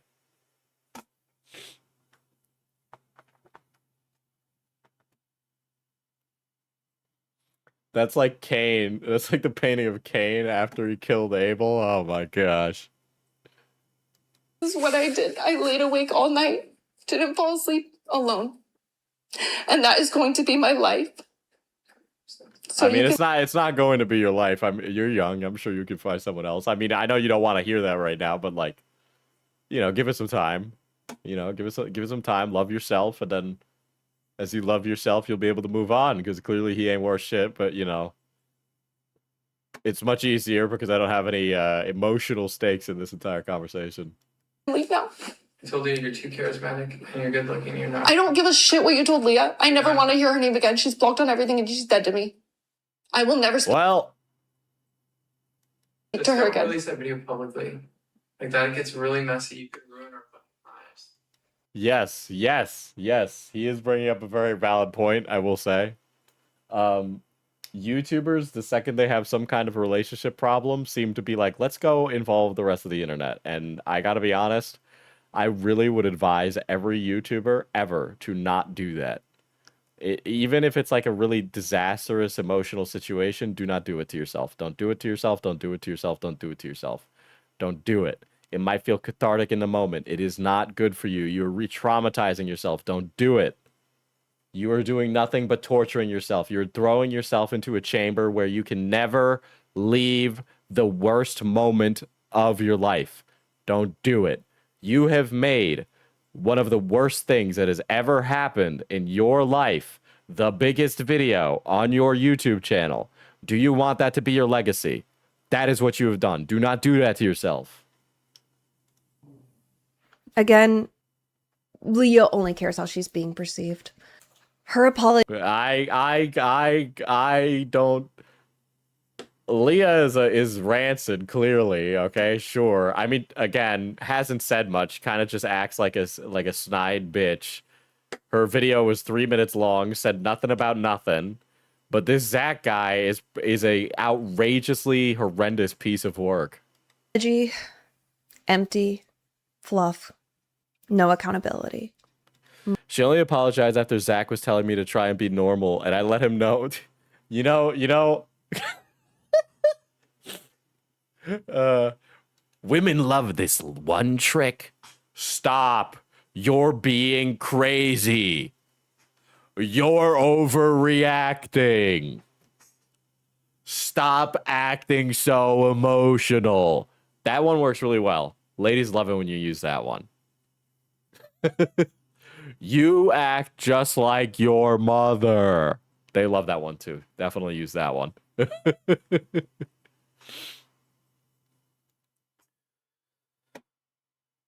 Much like the apology she gave me after she admitted that she had feelings for my husband and pitched a throuple. Imagine sending, hey, sorry I cheated on your husband, over text. Did not over agree text. To. Empty. Focused on her. Hi, good morning. Can I give you a hug before I go to the airport? Actually, outrageous. Her feelings. How she couldn't believe what she did. Although she has a history of talking to other people's men. And that, what do you mean? What? Oh boy, we airing it all out, brother, huh? Who has time to write such a long paragraph? Oh my god, Megan should come back with a 40-minute video of her own. I'm annoyed that Megan only had 3 minutes. The fact that Megan's video is so short makes, or not Megan, Leia. I'm confusing her name. Sorry, I have white people blindness. The fact that Leia's video is so short and this video is so long and outrageous makes Megan look worse, even though she is the one that was wronged. It really is. Yeah, that's why I corrected myself. But the irony in all girl, did you know this when you invited her to your wedding? When did you find that out? of it is Zach has already caught her in a lie. And he said to her, in my 8 years with Megan, she never lied to me. And Leah said, stop comparing me to her. I don't know how either of them can ever look at each other and trust each other again. I know that time will tell. And hopefully one day this will all be a very distant memory. Well, don't worry. It'll actually be forever enshrined in this 1080p YouTube video that is 30 minutes long. One comment said greed. She had it all and she wanted more. This is specifically something that Leah and Zach told me. She said, well, I'm an Aries moon. And once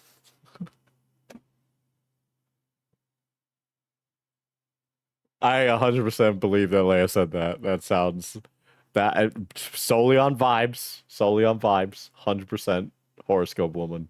100%. I get what I have, I want the next thing. Okay, sure. All right. Her quote. Zach said something along the same lines. Of course he did. Of course he did. She shows you who she is. And then she just pretends, oh, I had no idea. She claims ignorance to skirt accountability, and it's worked for her this far. So she can come on and say her actions were disgusting. I can't imagine. I don't even know. I can't believe that this video has been handled this way. I can't believe that all of this is, everything about this is just the most outrageous thing ever. I really just don't even know what to think about it, like, overall. Seriously, I really do feel bad for the kid, because this young lady, Megan, is not, at least at this current moment, if her daughter was older and was in a similar situation, I do not know if Megan would able to be the person to give the guidance. I don't know if either of her parents would.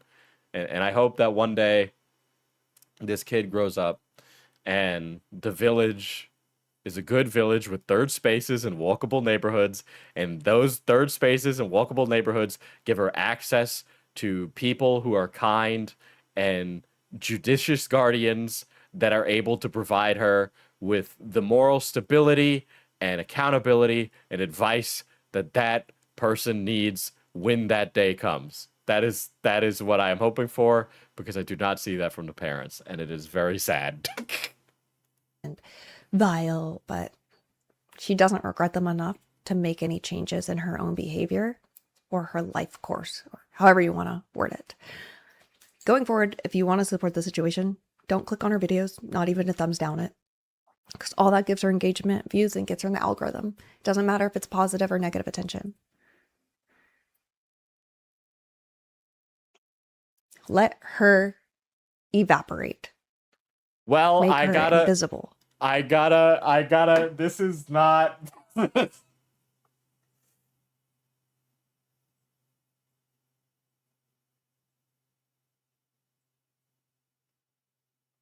The act of making this video, Megan, enshrines it for eternity, regardless of whether or not the video is on her channel.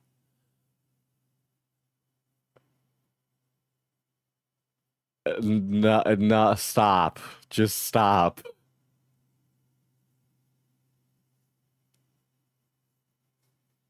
She's contradicting. She wants Leia to die or not, yeah. Don't watch her videos. And a year from now, when all of you forget that any of this happened, I'll still be living it. This is outrageously insane. The way that you have handled this, I must say. Holidays are different. Clover's birthdays are different. My life. Evaporate like in a 55-gallon drum of acid? Yeah, I know. Life is different. For all we know, she'll get a lot of this personality from her parents, something genetics. Yeah, you know, nature versus nature. Nature versus nurture. It's actually really outrageous how much of her audience has given her out like large sums of money. I don't feel like this lady is like somebody who really should be getting large sums of money. But I've said this before on like the Drake dating thing, where like money is given to those who absolutely do not deserve it. But like, whatever, man. All right. We live in a clown economy where you could be an absolutely disaster of a human being and still make oodles of cash from strangers that are complete rubes. Okay. This lady has a humongous channel and a humongous following. If she's genuinely struggling with money or she's struggling to take care of herself in any way, shape, or form, I'm sorry. I'm not one of those people who's like, oh, fucking pull yourself up by your bootstraps. But like, you should be financially stable enough to take care of yourself. You should not be in a position where you got to fight tooth and nail to figure out where you're going to get therapy. Okay. You should make so much money that the like paying out of pocket means nothing to you. Okay. Like your channel is that big. If you are actually having problems with that, you were bad with your money, period. All right. I have struggle bust my entire fucking life. Okay.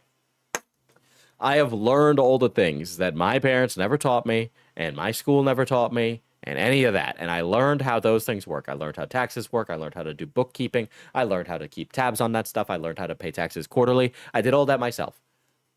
If you are an adult and you don't know how to buy insurance or how to pay your taxes or how to fucking buy a car or do any of those like life things, I literally have to look at you sideways like, what the fuck are you fucking doing? Okay, because I do not understand that at all. Then it'll never go back to being the same. It's like how Boogie never paid off his fucking house. I don't get this shit from these people, man. Okay? Illuminati was like a judicious, not a judicious spender. She was a frivolous spender all the time. Okay? I literally do not know what I would spend my money on if I made six figures. I really don't. I really don't have a lot that I want for. Everything is amazing. Okay? I've had this computer for fucking over a decade. It's fucking fine. Everything works fine. Cameras are amazing. I don't need to buy a new camera. I bought a camera because it broke. I don't need to like buy things. you know? So I don't know what these people spent their fucking money on that it just blows a hole where they can't cover a single emergency expense. I understand if you can't cover an emergency expense because you live paycheck to paycheck, but if a YouTuber is living paycheck to paycheck and they have over 1 million subscribers, they're a fucking idiot. Period. There's no reason for people that make so much money to be so bad with it. And the fact that there's so many of them that do is ridiculous. Do paying taxes quarterly actually save you money? I heard mixed things. Okay, so when you're self-employed, you get taxed at a self-employment tax rate. And so you pay a certain amount, and you could look that up, right? And you could change these amounts depending on like which way you set up your business. But generally, what happens is that if you don't pay your taxes quarterly, you will end up paying a lump sum one time a year. And then you can really see how much the fucking government takes from you, and then you feel like a real piece of shit, right?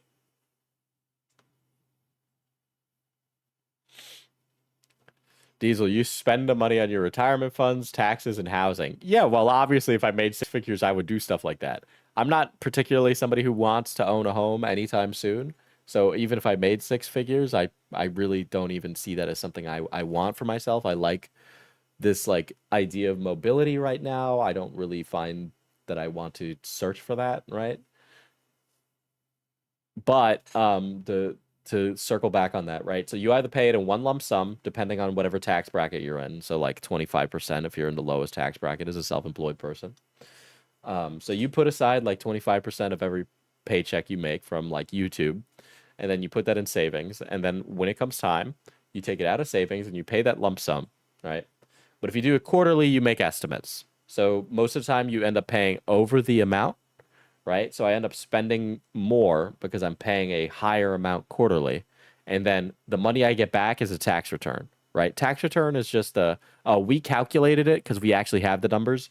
The whole tax system, by the way, they know the number. That's what a tax return is. The tax return is, oh, you overpaid, here's your money back, right? It's not you getting free money. It's the government going, we have the number. We did the math ourselves. You paid enough. Here's the rest of your money back. Right. But the way that you lower your expenses as a self-employed person is, do you drive to work as a self-employed person? You write that off. You write off the gas. Do you need boots? Do you do some kind of like work where you're moving heavy equipment and you need steel toe boots and they don't provide that for you at the job? You write off the boots. Do you need a camera? You write off the camera. Do you need a lens? You write off the lens. Do you need a subscription? You write off the subscription. And what you do is that you rack up so many expenses that when it comes time to pay taxes, you don't pay a dime in federal income tax. You'll probably still end up owning to the state, like I still own to New York State. In fact, usually it's quite a lot. In fact, it's a little crazy how much I end up owning to New York State. But when I do my taxes, I do it in such a way that I come out to not paying anything in federal, right? And that's deliberate. And I work with an accountant to do that. But I make sure that I do all the bookkeeping in advance so my accountant can take that, double check my math, and then send it to the IRS. But that's what you got to do. You got to put aside. I put aside 25% of whatever I make, and then another portion of that goes to the student loans, and another portion of that goes to a personal credit, and whatever money I have left is the money that I survive on, which is not a lot. In fact, that's why I live at home, right? Because even though I make okay money, the bills, which is I talked about that on a prior stream, right? Where I was like, student loans are so bad they've actually held back my life. I will say that I read a post recently on r/student loans where the person was like, I can't have these like dreams anymore because the student loans are holding me back from that. And I will say it felt nice to know that I wasn't the only one. And unfortunately, there's no way to refinance that protects you. You just need to stomach it and figure out a way to pay those things. But I did the math and I'm paying really aggressively. So I should be done by the time I'm like 33, 32, somewhere around there. Then I can start my life. Unless my income changes and then I can start it like maybe a year or two sooner. That'd be amazing. I was gonna say, make sure you have all the receipts, etc., in case you get audited. Yeah, that's absolutely something you do, right? And again, this is why you work with an accountant. They're really helpful. I can't recommend an accountant enough. You do pay a little bit of money for an accountant. An accountant is amazing. Scholarships are a lifesaver, not gonna lie. I was not an A+ student, so I did not get a lot of scholarships. I actually lost scholarships because I had a death in the family. I wish I could apply for those scholarships now. Maybe I could. I don't know. I gotta look into it. Homies need 6 figures for better internet. I do, actually. I do need 6 figures for better internet.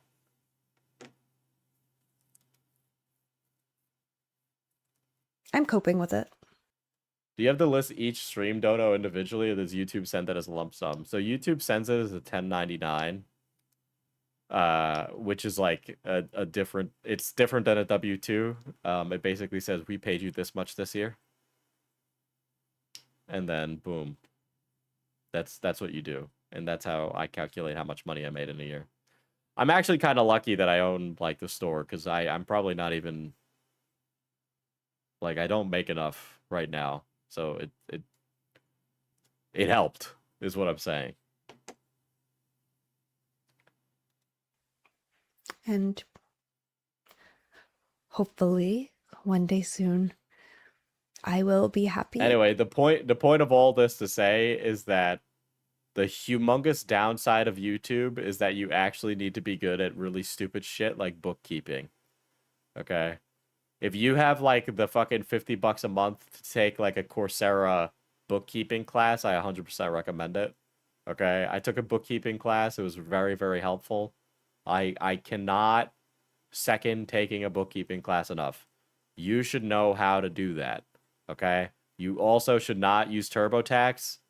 Do yourself a favor. Find an accountant. Don't go to H&R Block. Find an accountant. I know there are accountants at H&R Block, but please. Again. I have to hope. Because all this pain and suffering has to be worth something, right?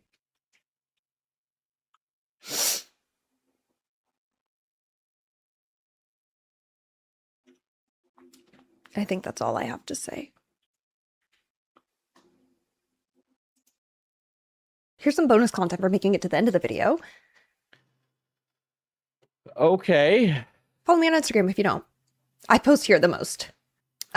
Here's Leah. If any astrologers want to dissect Leah's oh my god, what are we doing? This chart, if anybody wants to make content on it or find out why she is evil. Here's, what do you mean? Can we do the husband next, please? This is me. Yeah, one thing about being salaried, it makes taxes easier. I 100% wish I was salaried. That is the worst part about being self-employed, is that everything gets really fucking complicated and requires like a level of acuity. Okay?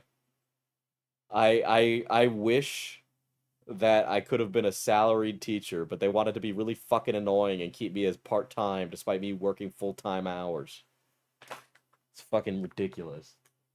Which, by the way, that means I don't get any of the benefits from the government. In Leah's chart, our synastry. This is me and Zach's chart, our synastry. And here is Zach and Leah's chart. So if anyone wants to make content on it. Hey, can any astrologers sign on this and tell me who's, like, evil? Because, you know, I've read a tarot or two in my day, and I think it said that upside down reverse king actually means that these people are chopped. Feel free. Not only that, but if anybody wants to dissect her body language in her video. What the fuck are you on about, lady? Why are you dude, what the this lady is, you're killing me, girl. She's like kind of she's rallying the troops for a hate campaign against the homewrecker, which, like, yeah, I'm sure there's gonna be plenty of that, but like, it's a little weird when you rally for it so hard, right? Go for it. Also, yeah, dude, this shit is fried. She's already lost a lot of length. Oh my god.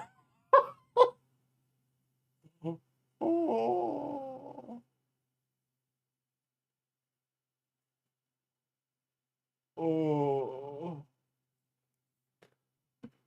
Is it too much to say that this kind of behavior is kind of trashy? You know, I'm not like Leia's 3-minute video is like 3 minutes and then it's done.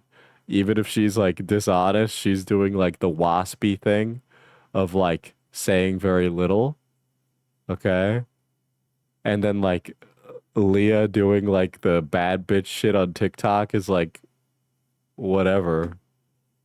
But Diesel, she said not to harass her at the beginning of the video and then said 4 times how she would like to have Leah harassed. Yeah. How crusty it is. I know I'm not supposed to be bullying anybody, but like,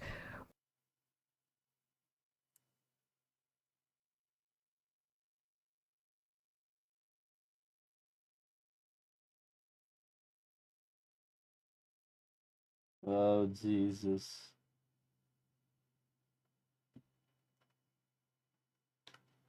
what is this? Her. And it's only gonna get What's the line worse. that I can- called Zach and I was like, she's dying her head. This. And he was like, So you called your ex-husband to be like, this bitch is trying to beat me. Why? Why? Why are you trying to gossip to your ex-husband who's now dating your ex-best friend? Why are you trying to gossip like he ain't gonna turn around and go talk to her and say, hey, my ex-wife said that you're copying her. And then she's gonna go, no, honey, I'm not copying her. And he's gonna be like, all right, honey. it's only gonna get blonder. She's transitioning to blonde. She's got these blonde streaks. I was like, Girl, you're outrageous. You're outrageous. You're crazy. You're overreacting. Stop being so much. I'm doing a bit. I'm doing a bit. I'm doing a bit.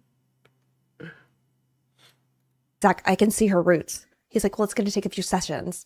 Look, Why the fuck are you talking to your ex-husband about your ex-husband's side chick turned main chick's roots? Girl, just be like, I hate her, fuck you, and then we'll co-parent, and that's it.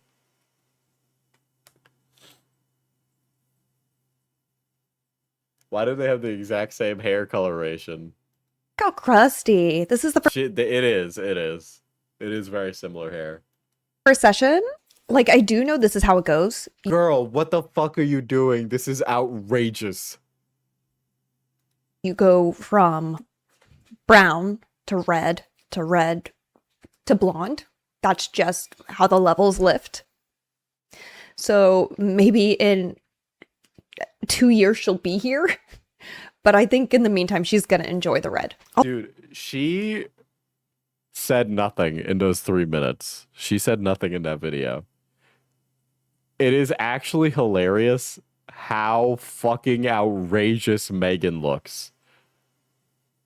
I'm sorry you were cheated on, but this is not helping your case. Like, it does not help your case. This is a bad look. Also, love the money pieces. I like how she wore a shirt that covered up her tattoos. What the fuck are you on about? Giving criminal going to court, try to appeal to the judge and jury, which is the thumbnail of this video, by the way. To make it be like, no, guys, look, I'm not insane. She got a Z tattoo right after me when she knew I That's bananas. was getting mine removed. Look how beautiful she used to be. Being an evil bitch makes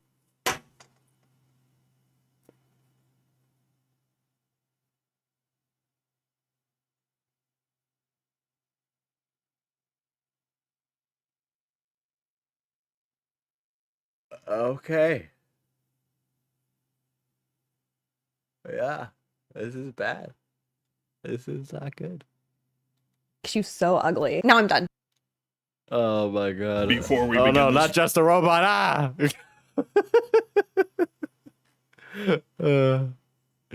God. Speaking of unemployable wretches. Before I play the video that I Is this doomed Yuri?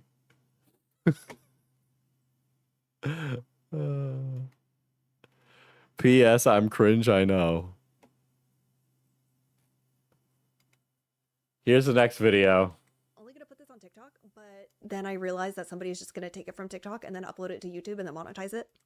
This lady has really skewed priorities on everything. So I figured it might as well be me. I'm not trying to be like part one, part two, part three. Oh, like the first one did bangers. We gotta double down.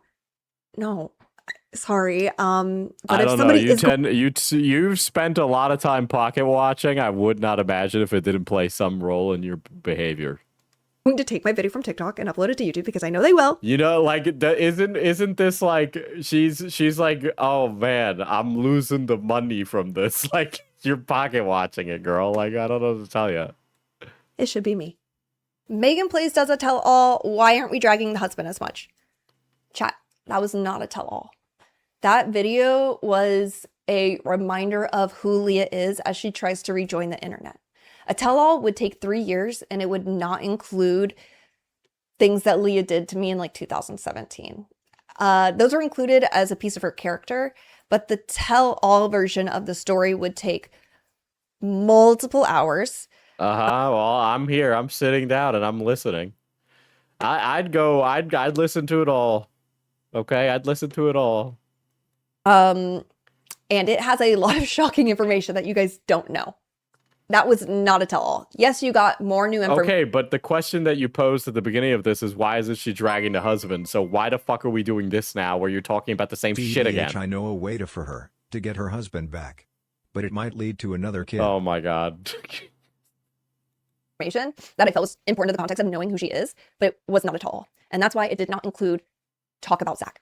No, you said that. Hold on. Why the fuck are you doing revisionism? I just fucking watched the video where you said, I'm not dragging Zach as much because I don't want Clover to think all these things about her dad, right? And now you're saying it's for a completely different reason. What the fuck are you talking about? I literally just watched that fucking video. What the fuck do you think? Do you think I'm fucking an idiot? A lot of people want me to come on the internet. They want me to slander Zach more. It's not even slandering Zach. Zach fucked Leia. He's a piece of shit.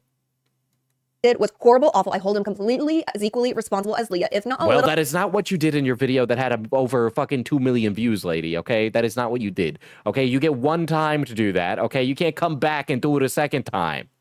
A bit more because he was supposed to be my provider, protector, and my forever. He deeply betrayed me, and I will never forget him for that.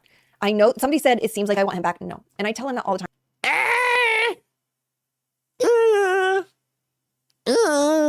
What did it seem like, chat? What did it seem like? I'm like, I don't want you to be with Leah, but I do not want you back. I let him know, like, you can go be with anybody in the world. I don't want you with her because I don't want her parallel to my baby. I don't want you with her. Yeah, okay. Well, like, if we didn't have a baby together, I would not care that they were dating, and they would both be dead to me, quite frankly. I don't come on the internet and talk about Zach because he is the father of my baby. I don't want her 10 years.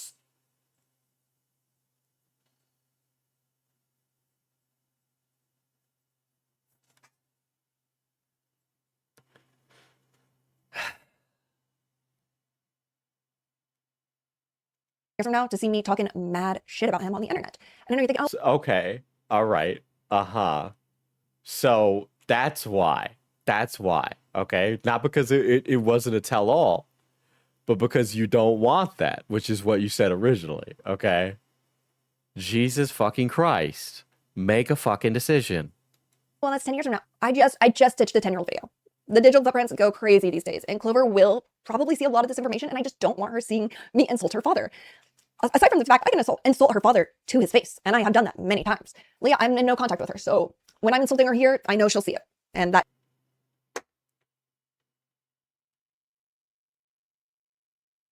Okay, but you understand that you've made it the audience. You've made us a participant in this. Okay? So when you say in your video, Leah's a piece of shit, Leah's a harlot, Leah fucking ruined my marriage, this, that, and the other thing, and then say, fuck Leah, I hope she fucking rots, I hope she disappears, bada ba, right? And then say, but don't harass her. And then give no smoke to your husband, even though he was an active participant in this, who's an adult who made that decision himself, right? And you make us an active participant, right? Are you really surprised that people are going to be asking, why the fuck aren't you throwing any smoke his way? Because it sounds like he was kind of fucking responsible and he was a piece of shit, right? Like, all you have done is present a situation where the man who cheated on you gets to walk away with any sense of dignity, okay? He gets to walk away with like any dignity in this situation while you just lambaste the other lady. All right. I don't understand what this is. I'm sorry. I see this shit all the time, by the way. This is what Megan's doing is not like special here. I'm sure we've all seen shit like this on the internet where like a chick gets cheated on and then she has tons of smoke for the chick that the dude slept with, but not that much smoke for the dude. And like I don't know why the fuck that keeps happening. But like girls, we got to stop doing this. We got to stop doing this. This guy is clearly in the fucking wrong. But in this situation, the only thing you've done is explain why it's okay to be a piece of shit, dude. What the fuck kind of message is that sending to a little girl? Is how it will get delivered to her, if you will. Although I don't believe Zach belongs to me, I don't want him back. I don't claim him anymore. That is not my man. My man would never do that. I was very territorial over him. Leah knows this. To be clear, not jealous. Zach could do whatever he wants, whatever he wanted, talk to whoever he wanted. I don't know about that. You talk about her hair and how she's chopped and how she's ugly and how she used to be pretty. That sounds like jealousy. That sounds like pocket watching. It sounds like a cry for help. That's what it sounds like. And I don't think that is a hard thing for people to start thinking. That's how we got here, because I don't keep my men on a leash. I live very much by the let them theory. And the fact is I'm very territorial. Subconsciously, I think it's kind of a primal aspect to be more physically and verbally aggressive with somebody who you feel. This is why I can't be dating white women. This feels like something that is very much of that. Oh my god. This is outrageous. Touched your property. Using all those terms lightly. I don't believe humans are property. I'm just trying to explain it in a way that I feel is... It's very lizard brain. If you know what lizard brain is, you know exactly what I'm talking about. There's a subconscious need to attack somebody or something that has directly touched something that was... When I think of the lizard brain, I think of the voice that talks like this in Disco Elysium. yours. When something is yours and it goes and touches something else, you're just like, what the fuck? But when somebody touches something that's yours, that's... Living by the let your man be off the leash sentiment is why your man felt okay disrespecting you by cheating on you with your competition. You should not tolerate that ever. Yes. Subconsciously a different ballgame. Objectively, it should not be. Objectively, it should be weighed the same. That's not how my brain is programmed. That I think is how a lot of brains are not programmed. So this is a personal thing to me. This is why I don't come on the internet. I don't come on the internet and I don't tell people, don't talk about Zach. I ask that people don't talk about his looks because he shares a face with my daughter, and I think that's a very normal thing for me to talk about. I also don't... Can I see what Zach looks like? I need to see what Zach looks like. Hold on. I'm going to talk about his looks right now because I have zero scruples.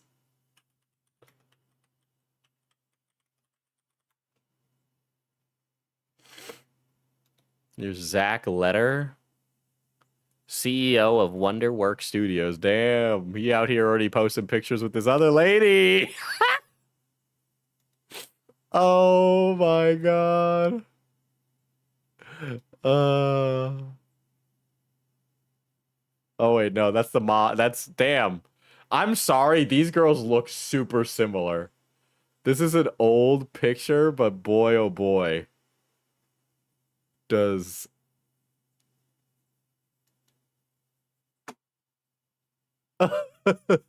this was 71 weeks ago. Is this the other girl? No, this is Megan. This has to be Megan. It's the same tattoo. I'm confusing. I confused them for each other. She looks just like Megan and Leia look exactly alike. Okay, I keep confusing them. I'm sorry. They look exactly the same. They look exactly the same. I'm sorry, they do. But look at this. Look at the fucking comments on it. Gross, delete this. You had a house and you chose a hotel. Embarrassing. Can you die already? Chair and rope, please. I don't know what Megan was thinking. I really don't. But here he is with the baby. This guy is not a looker. I'm sorry. He looks like every single millennial white guy YouTuber. Okay? He Every single, I'm sorry, zero sauce, dresses like he was in a fraternity, absolutely corny ass bitch. God.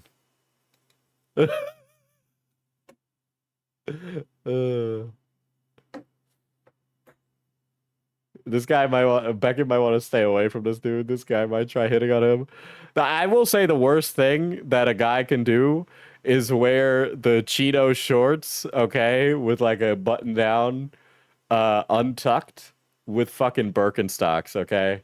Awful look. I hate it when men do that. The Birkenstocks, Chino shorts, and like those fucking like button downs. Ugly, ugly, ugly, ugly. Well, absolutely sauceless clothing. God, dude. Awful, awful styling, awful styling. But every single fucking comment on this is this guy everybody being like, you're ugly, you're a piece of shit, fuck you, you're a piece of shit, blah, blah, blah. Like, what the fuck? I assume that he makes good money for these two to be fighting over him. He has to, because he's either funny or got money. That's gotta be it. All right?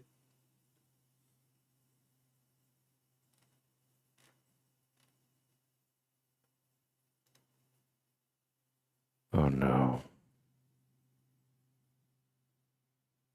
Bum bum bum. Remember Gus Johnson. Remember Gus Johnson. But everybody's going through every single like tweet. Lamouse stop cheating. Yeah, man. These are the pom-poms, bro. The pom-poms. God.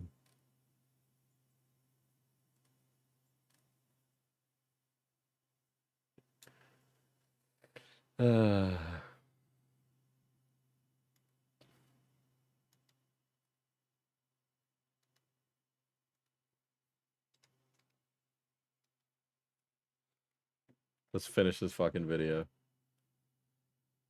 Clover to wake up and see everybody calling her dad chopped. Because she Her dad's chopped. The dad's chopped. The dad's chopped. He's ugly. He's ugly. He's ugly. He's ugly. He's ugly. Fuck you.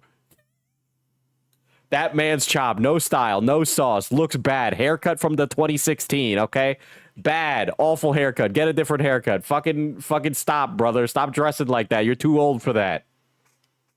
You dress like you're gonna say a slur. You look like you're gonna carry a tiki torch down all the way to the meadow to protect the Confederate statue. That's what you look like.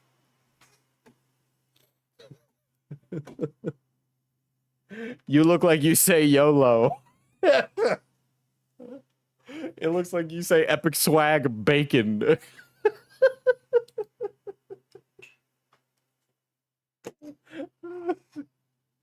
It's gonna be, I feel like I would see Aviator Gaming standing right next to Richard Spencer.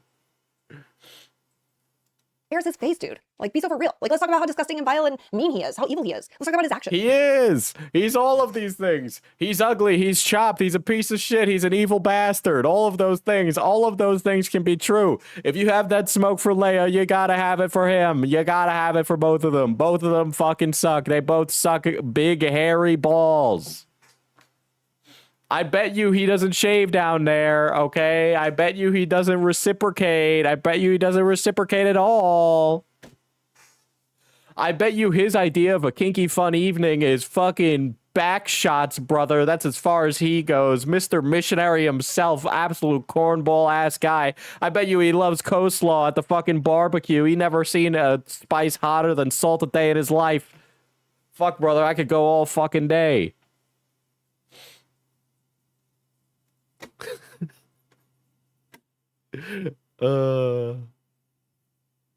Goddamn. I'm sorry. This guy is so chopped. He looks like he's the type of guy to buy a Bored Ape NFT. All right. This is the kind of guy that's going to sit down and listen when Joe Rogan is talking.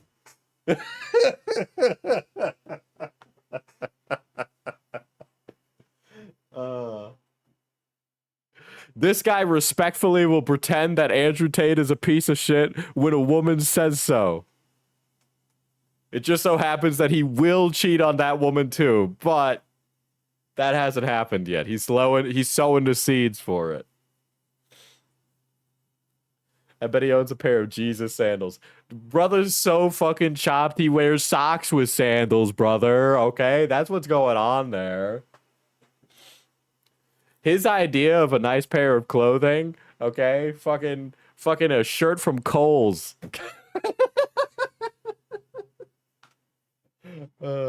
Bro got the Haggers special. He used his Kohl's cash on it. God. The kind of guy who makes a post on Facebook where he's like, I like to work out, but on the weekends I like to have a pizza and a beer. The kind of guy who would have a Tinder profile where he's like, I love watching The Office. Yeah, okay, buddy. We know. His idea of a nice dinner out is Applebee's. The kind of guy who gets into his middle ages and then buys a convertible while he speeds down the road next to you, brother. That's exactly the kind of guy that he is, all right? The kind of guy that really wants to keep out multiracial families from his HOA neighborhood, okay? I know what kind of type he is. I've seen his type before. Let's be real here.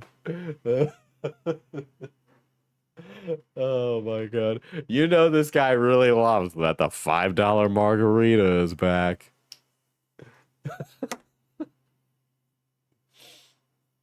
What's another thing? Dude, when it gets cold out, he's super fucking excited to bring out that Patagonia sweater vest. It's about as exciting as he gets. Better yet, just you wait, guys. Here it is. Zach's coming down the sidewalk wearing a gray quarter zip. Wow, what a guy. Never seen that before. I bought my fridge with Kohl's cash, don't play. Okay, they don't even have fridges at Kohl's anymore. That's actually impressive. God. You think I don't have smoke for a guy like that? Are you kidding me? Are you kidding me? You know how many guys there are that look like him?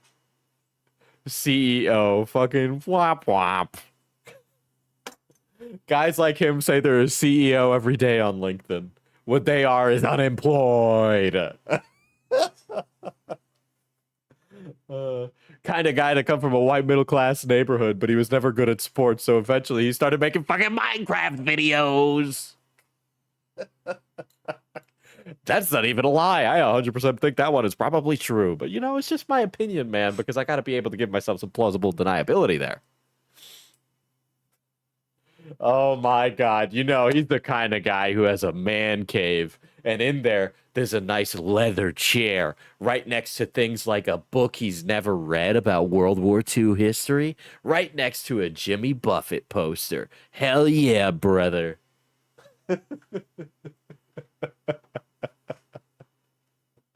Margaritaville ass Andy, dude.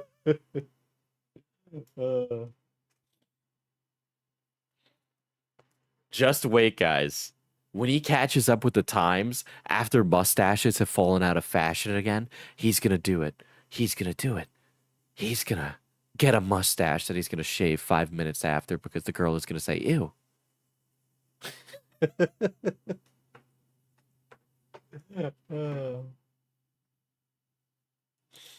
Burger in Paradise, more like Burger in Minecraft. Oh my god.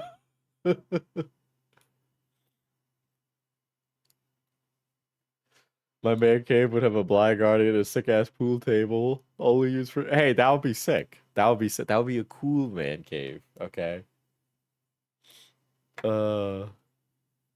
Nah, he doesn't watch Big Bang Theory reruns. Come on, we know what it is. We know what it is. He's watching The Office, guys. Come on, come on. He's the kind of guy that's going to performatively get a corgi when he finally has to get back on dating apps, all right? We already know that. That's what happens. He gets a dog because he wants to look more inviting, but he's going to realize that he's over 35 and it's actually super, super just deadly out there, okay? He's not ready for it. The kind of guy who's like, I like a dangerous girl, and it's like a girl with tattoos. Wow. You're really getting out there, guy.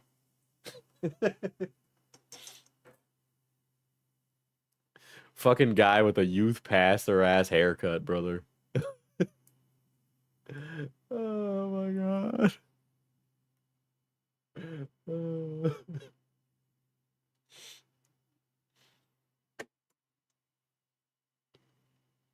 All right, I'm done. I'm done. I'm done. I'm done. I'm done.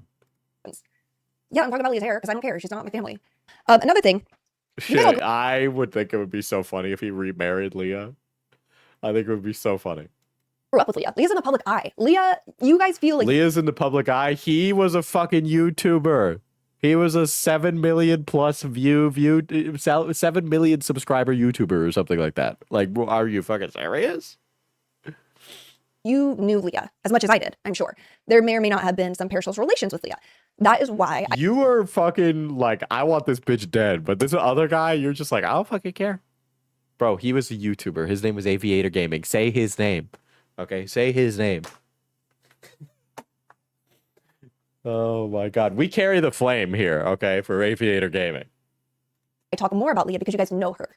If I was just talking about Zach, you guys don't really know Zach, and frankly... What the fuck are you talking about? He was a participant in all of this too, okay? He was an active participant who was an active fixture on channels and social media associated to you, okay? You guys, you even mentioned how you guys had a fucking thing together, like a fucking podcast or like gamer channel together.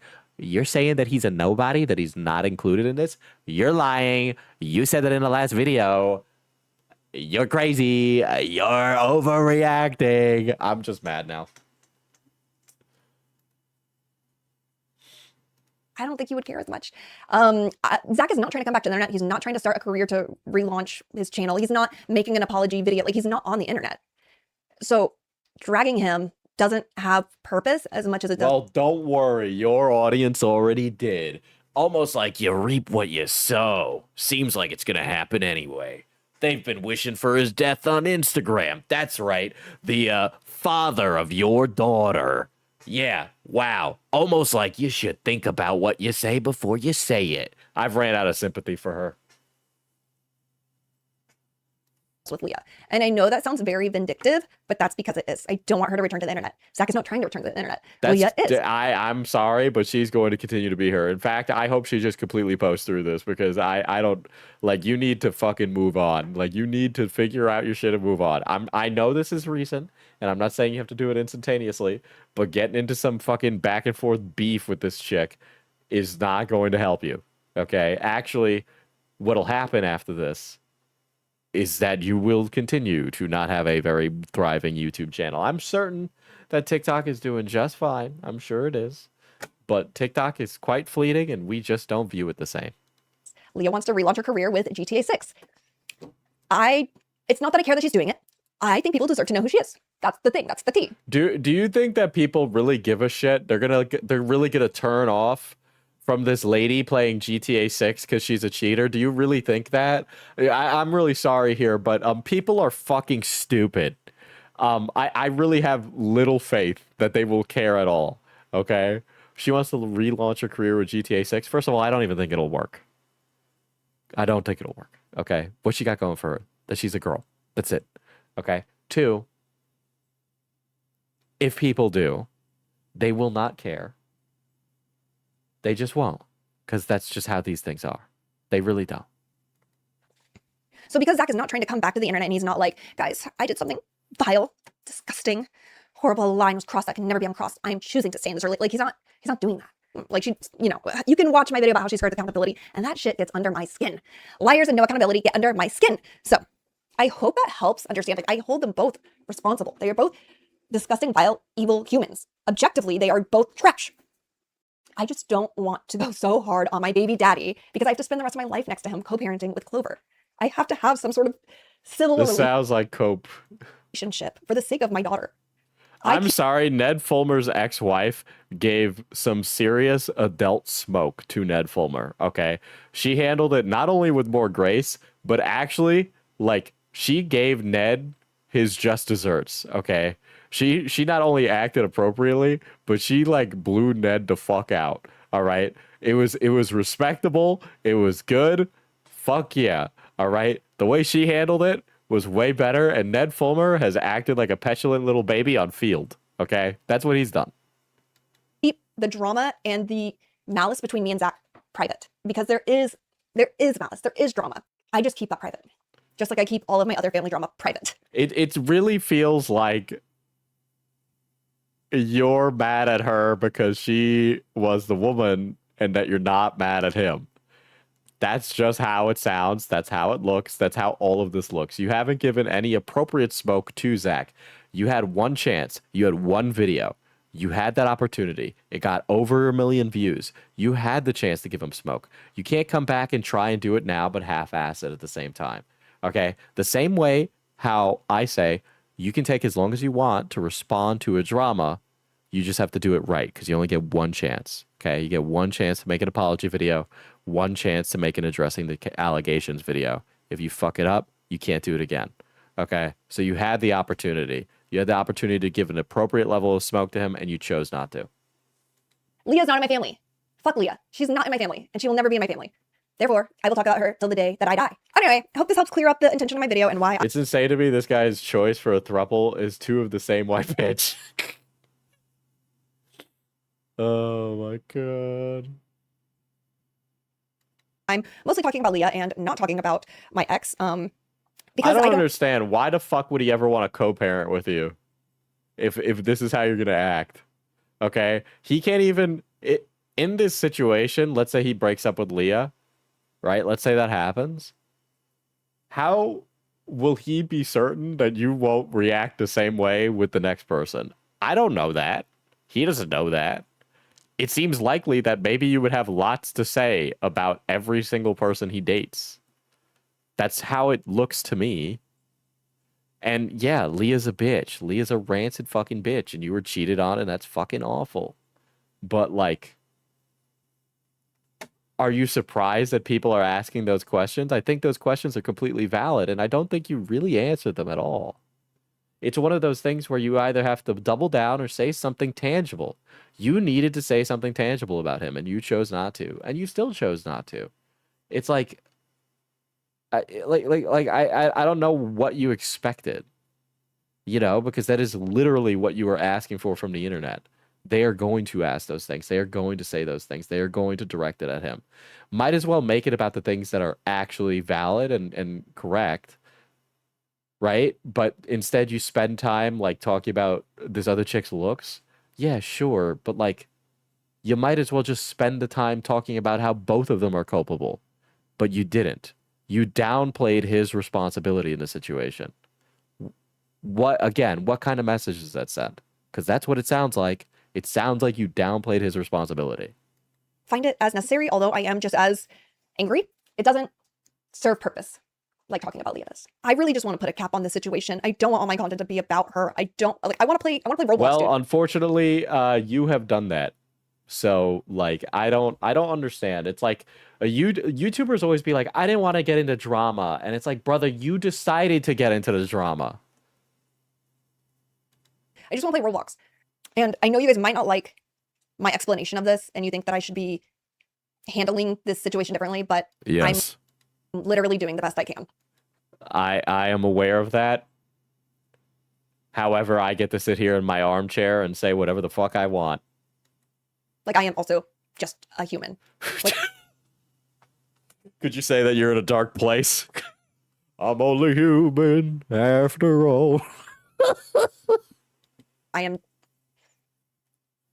I'm just a human. Like, I'm doing what I think is best. It's my first time living. It's my first time living. Come on. Come on, guys. It's my first time living. I'm just cute as a button. Any given point. So. Oh my god. That made me angrier as time went on. I got more frustrated about that as time went on. Okay. I wasn't even planning on streaming this long. This legitimately frustrated the shit out of me. It is frustrating because, like, she is, like, clearly valid in being mad about the situation. I agree with that. She is the wrong party, but she almost handled it in, like, the worst way possible. She legitimately handled that so terribly. She is the aggrieved party. Make no mistake about that. I gave her so much smoke. Leah is a home-wrecking bitch. She seems to be a duplicitous freak. Okay? She's a little liar Andy. And Zach is the biggest fucking dweeb loser, okay? With zero style sense and zero anything. He's a cornball freak who decided to go to Japan as his marriage was falling apart because he just couldn't fucking manage his extramarital affair because he's a fucking big baby of a man. Okay? He's a fucking childish homunculi of a man. All right? They deserve to smoke. They absolutely do. But it is actually crazy how poorly this grown woman handled it to the point where we're sitting here debating the ethics of the colors that a Roblox group of YouTubers are going to have on their fucking podcast. Are you fucking kidding me? You've made like every wrong decision to let this piece of shit woman into your life, and you expect me to sit here and go, what a victim. Bro, the first time, okay. The second time, no. The third time you let her back in, what the fuck are you doing? Why are you so fucking, what like, are you fucking stupid?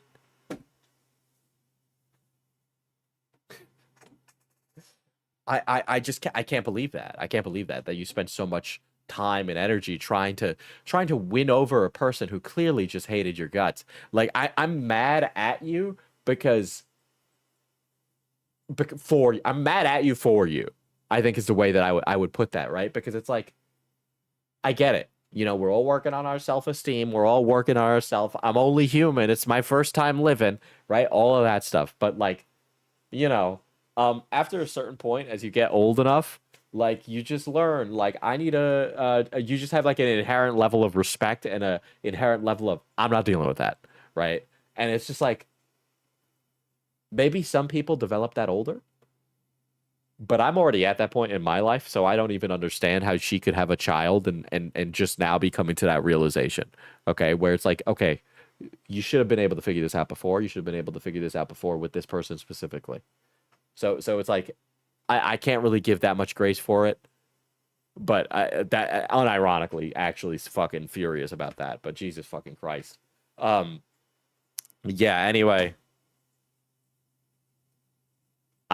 Absolutely outrageous behavior from everyone involved. Terrible people. All three of these people are terrible, terrible people. Sorry if that's like a fence-sitting way to put it, but like, Jesus fucking Christ, these people are just awful people. Jesus. All right. Well, I'm fucking going to bed. I'm going to fucking bed.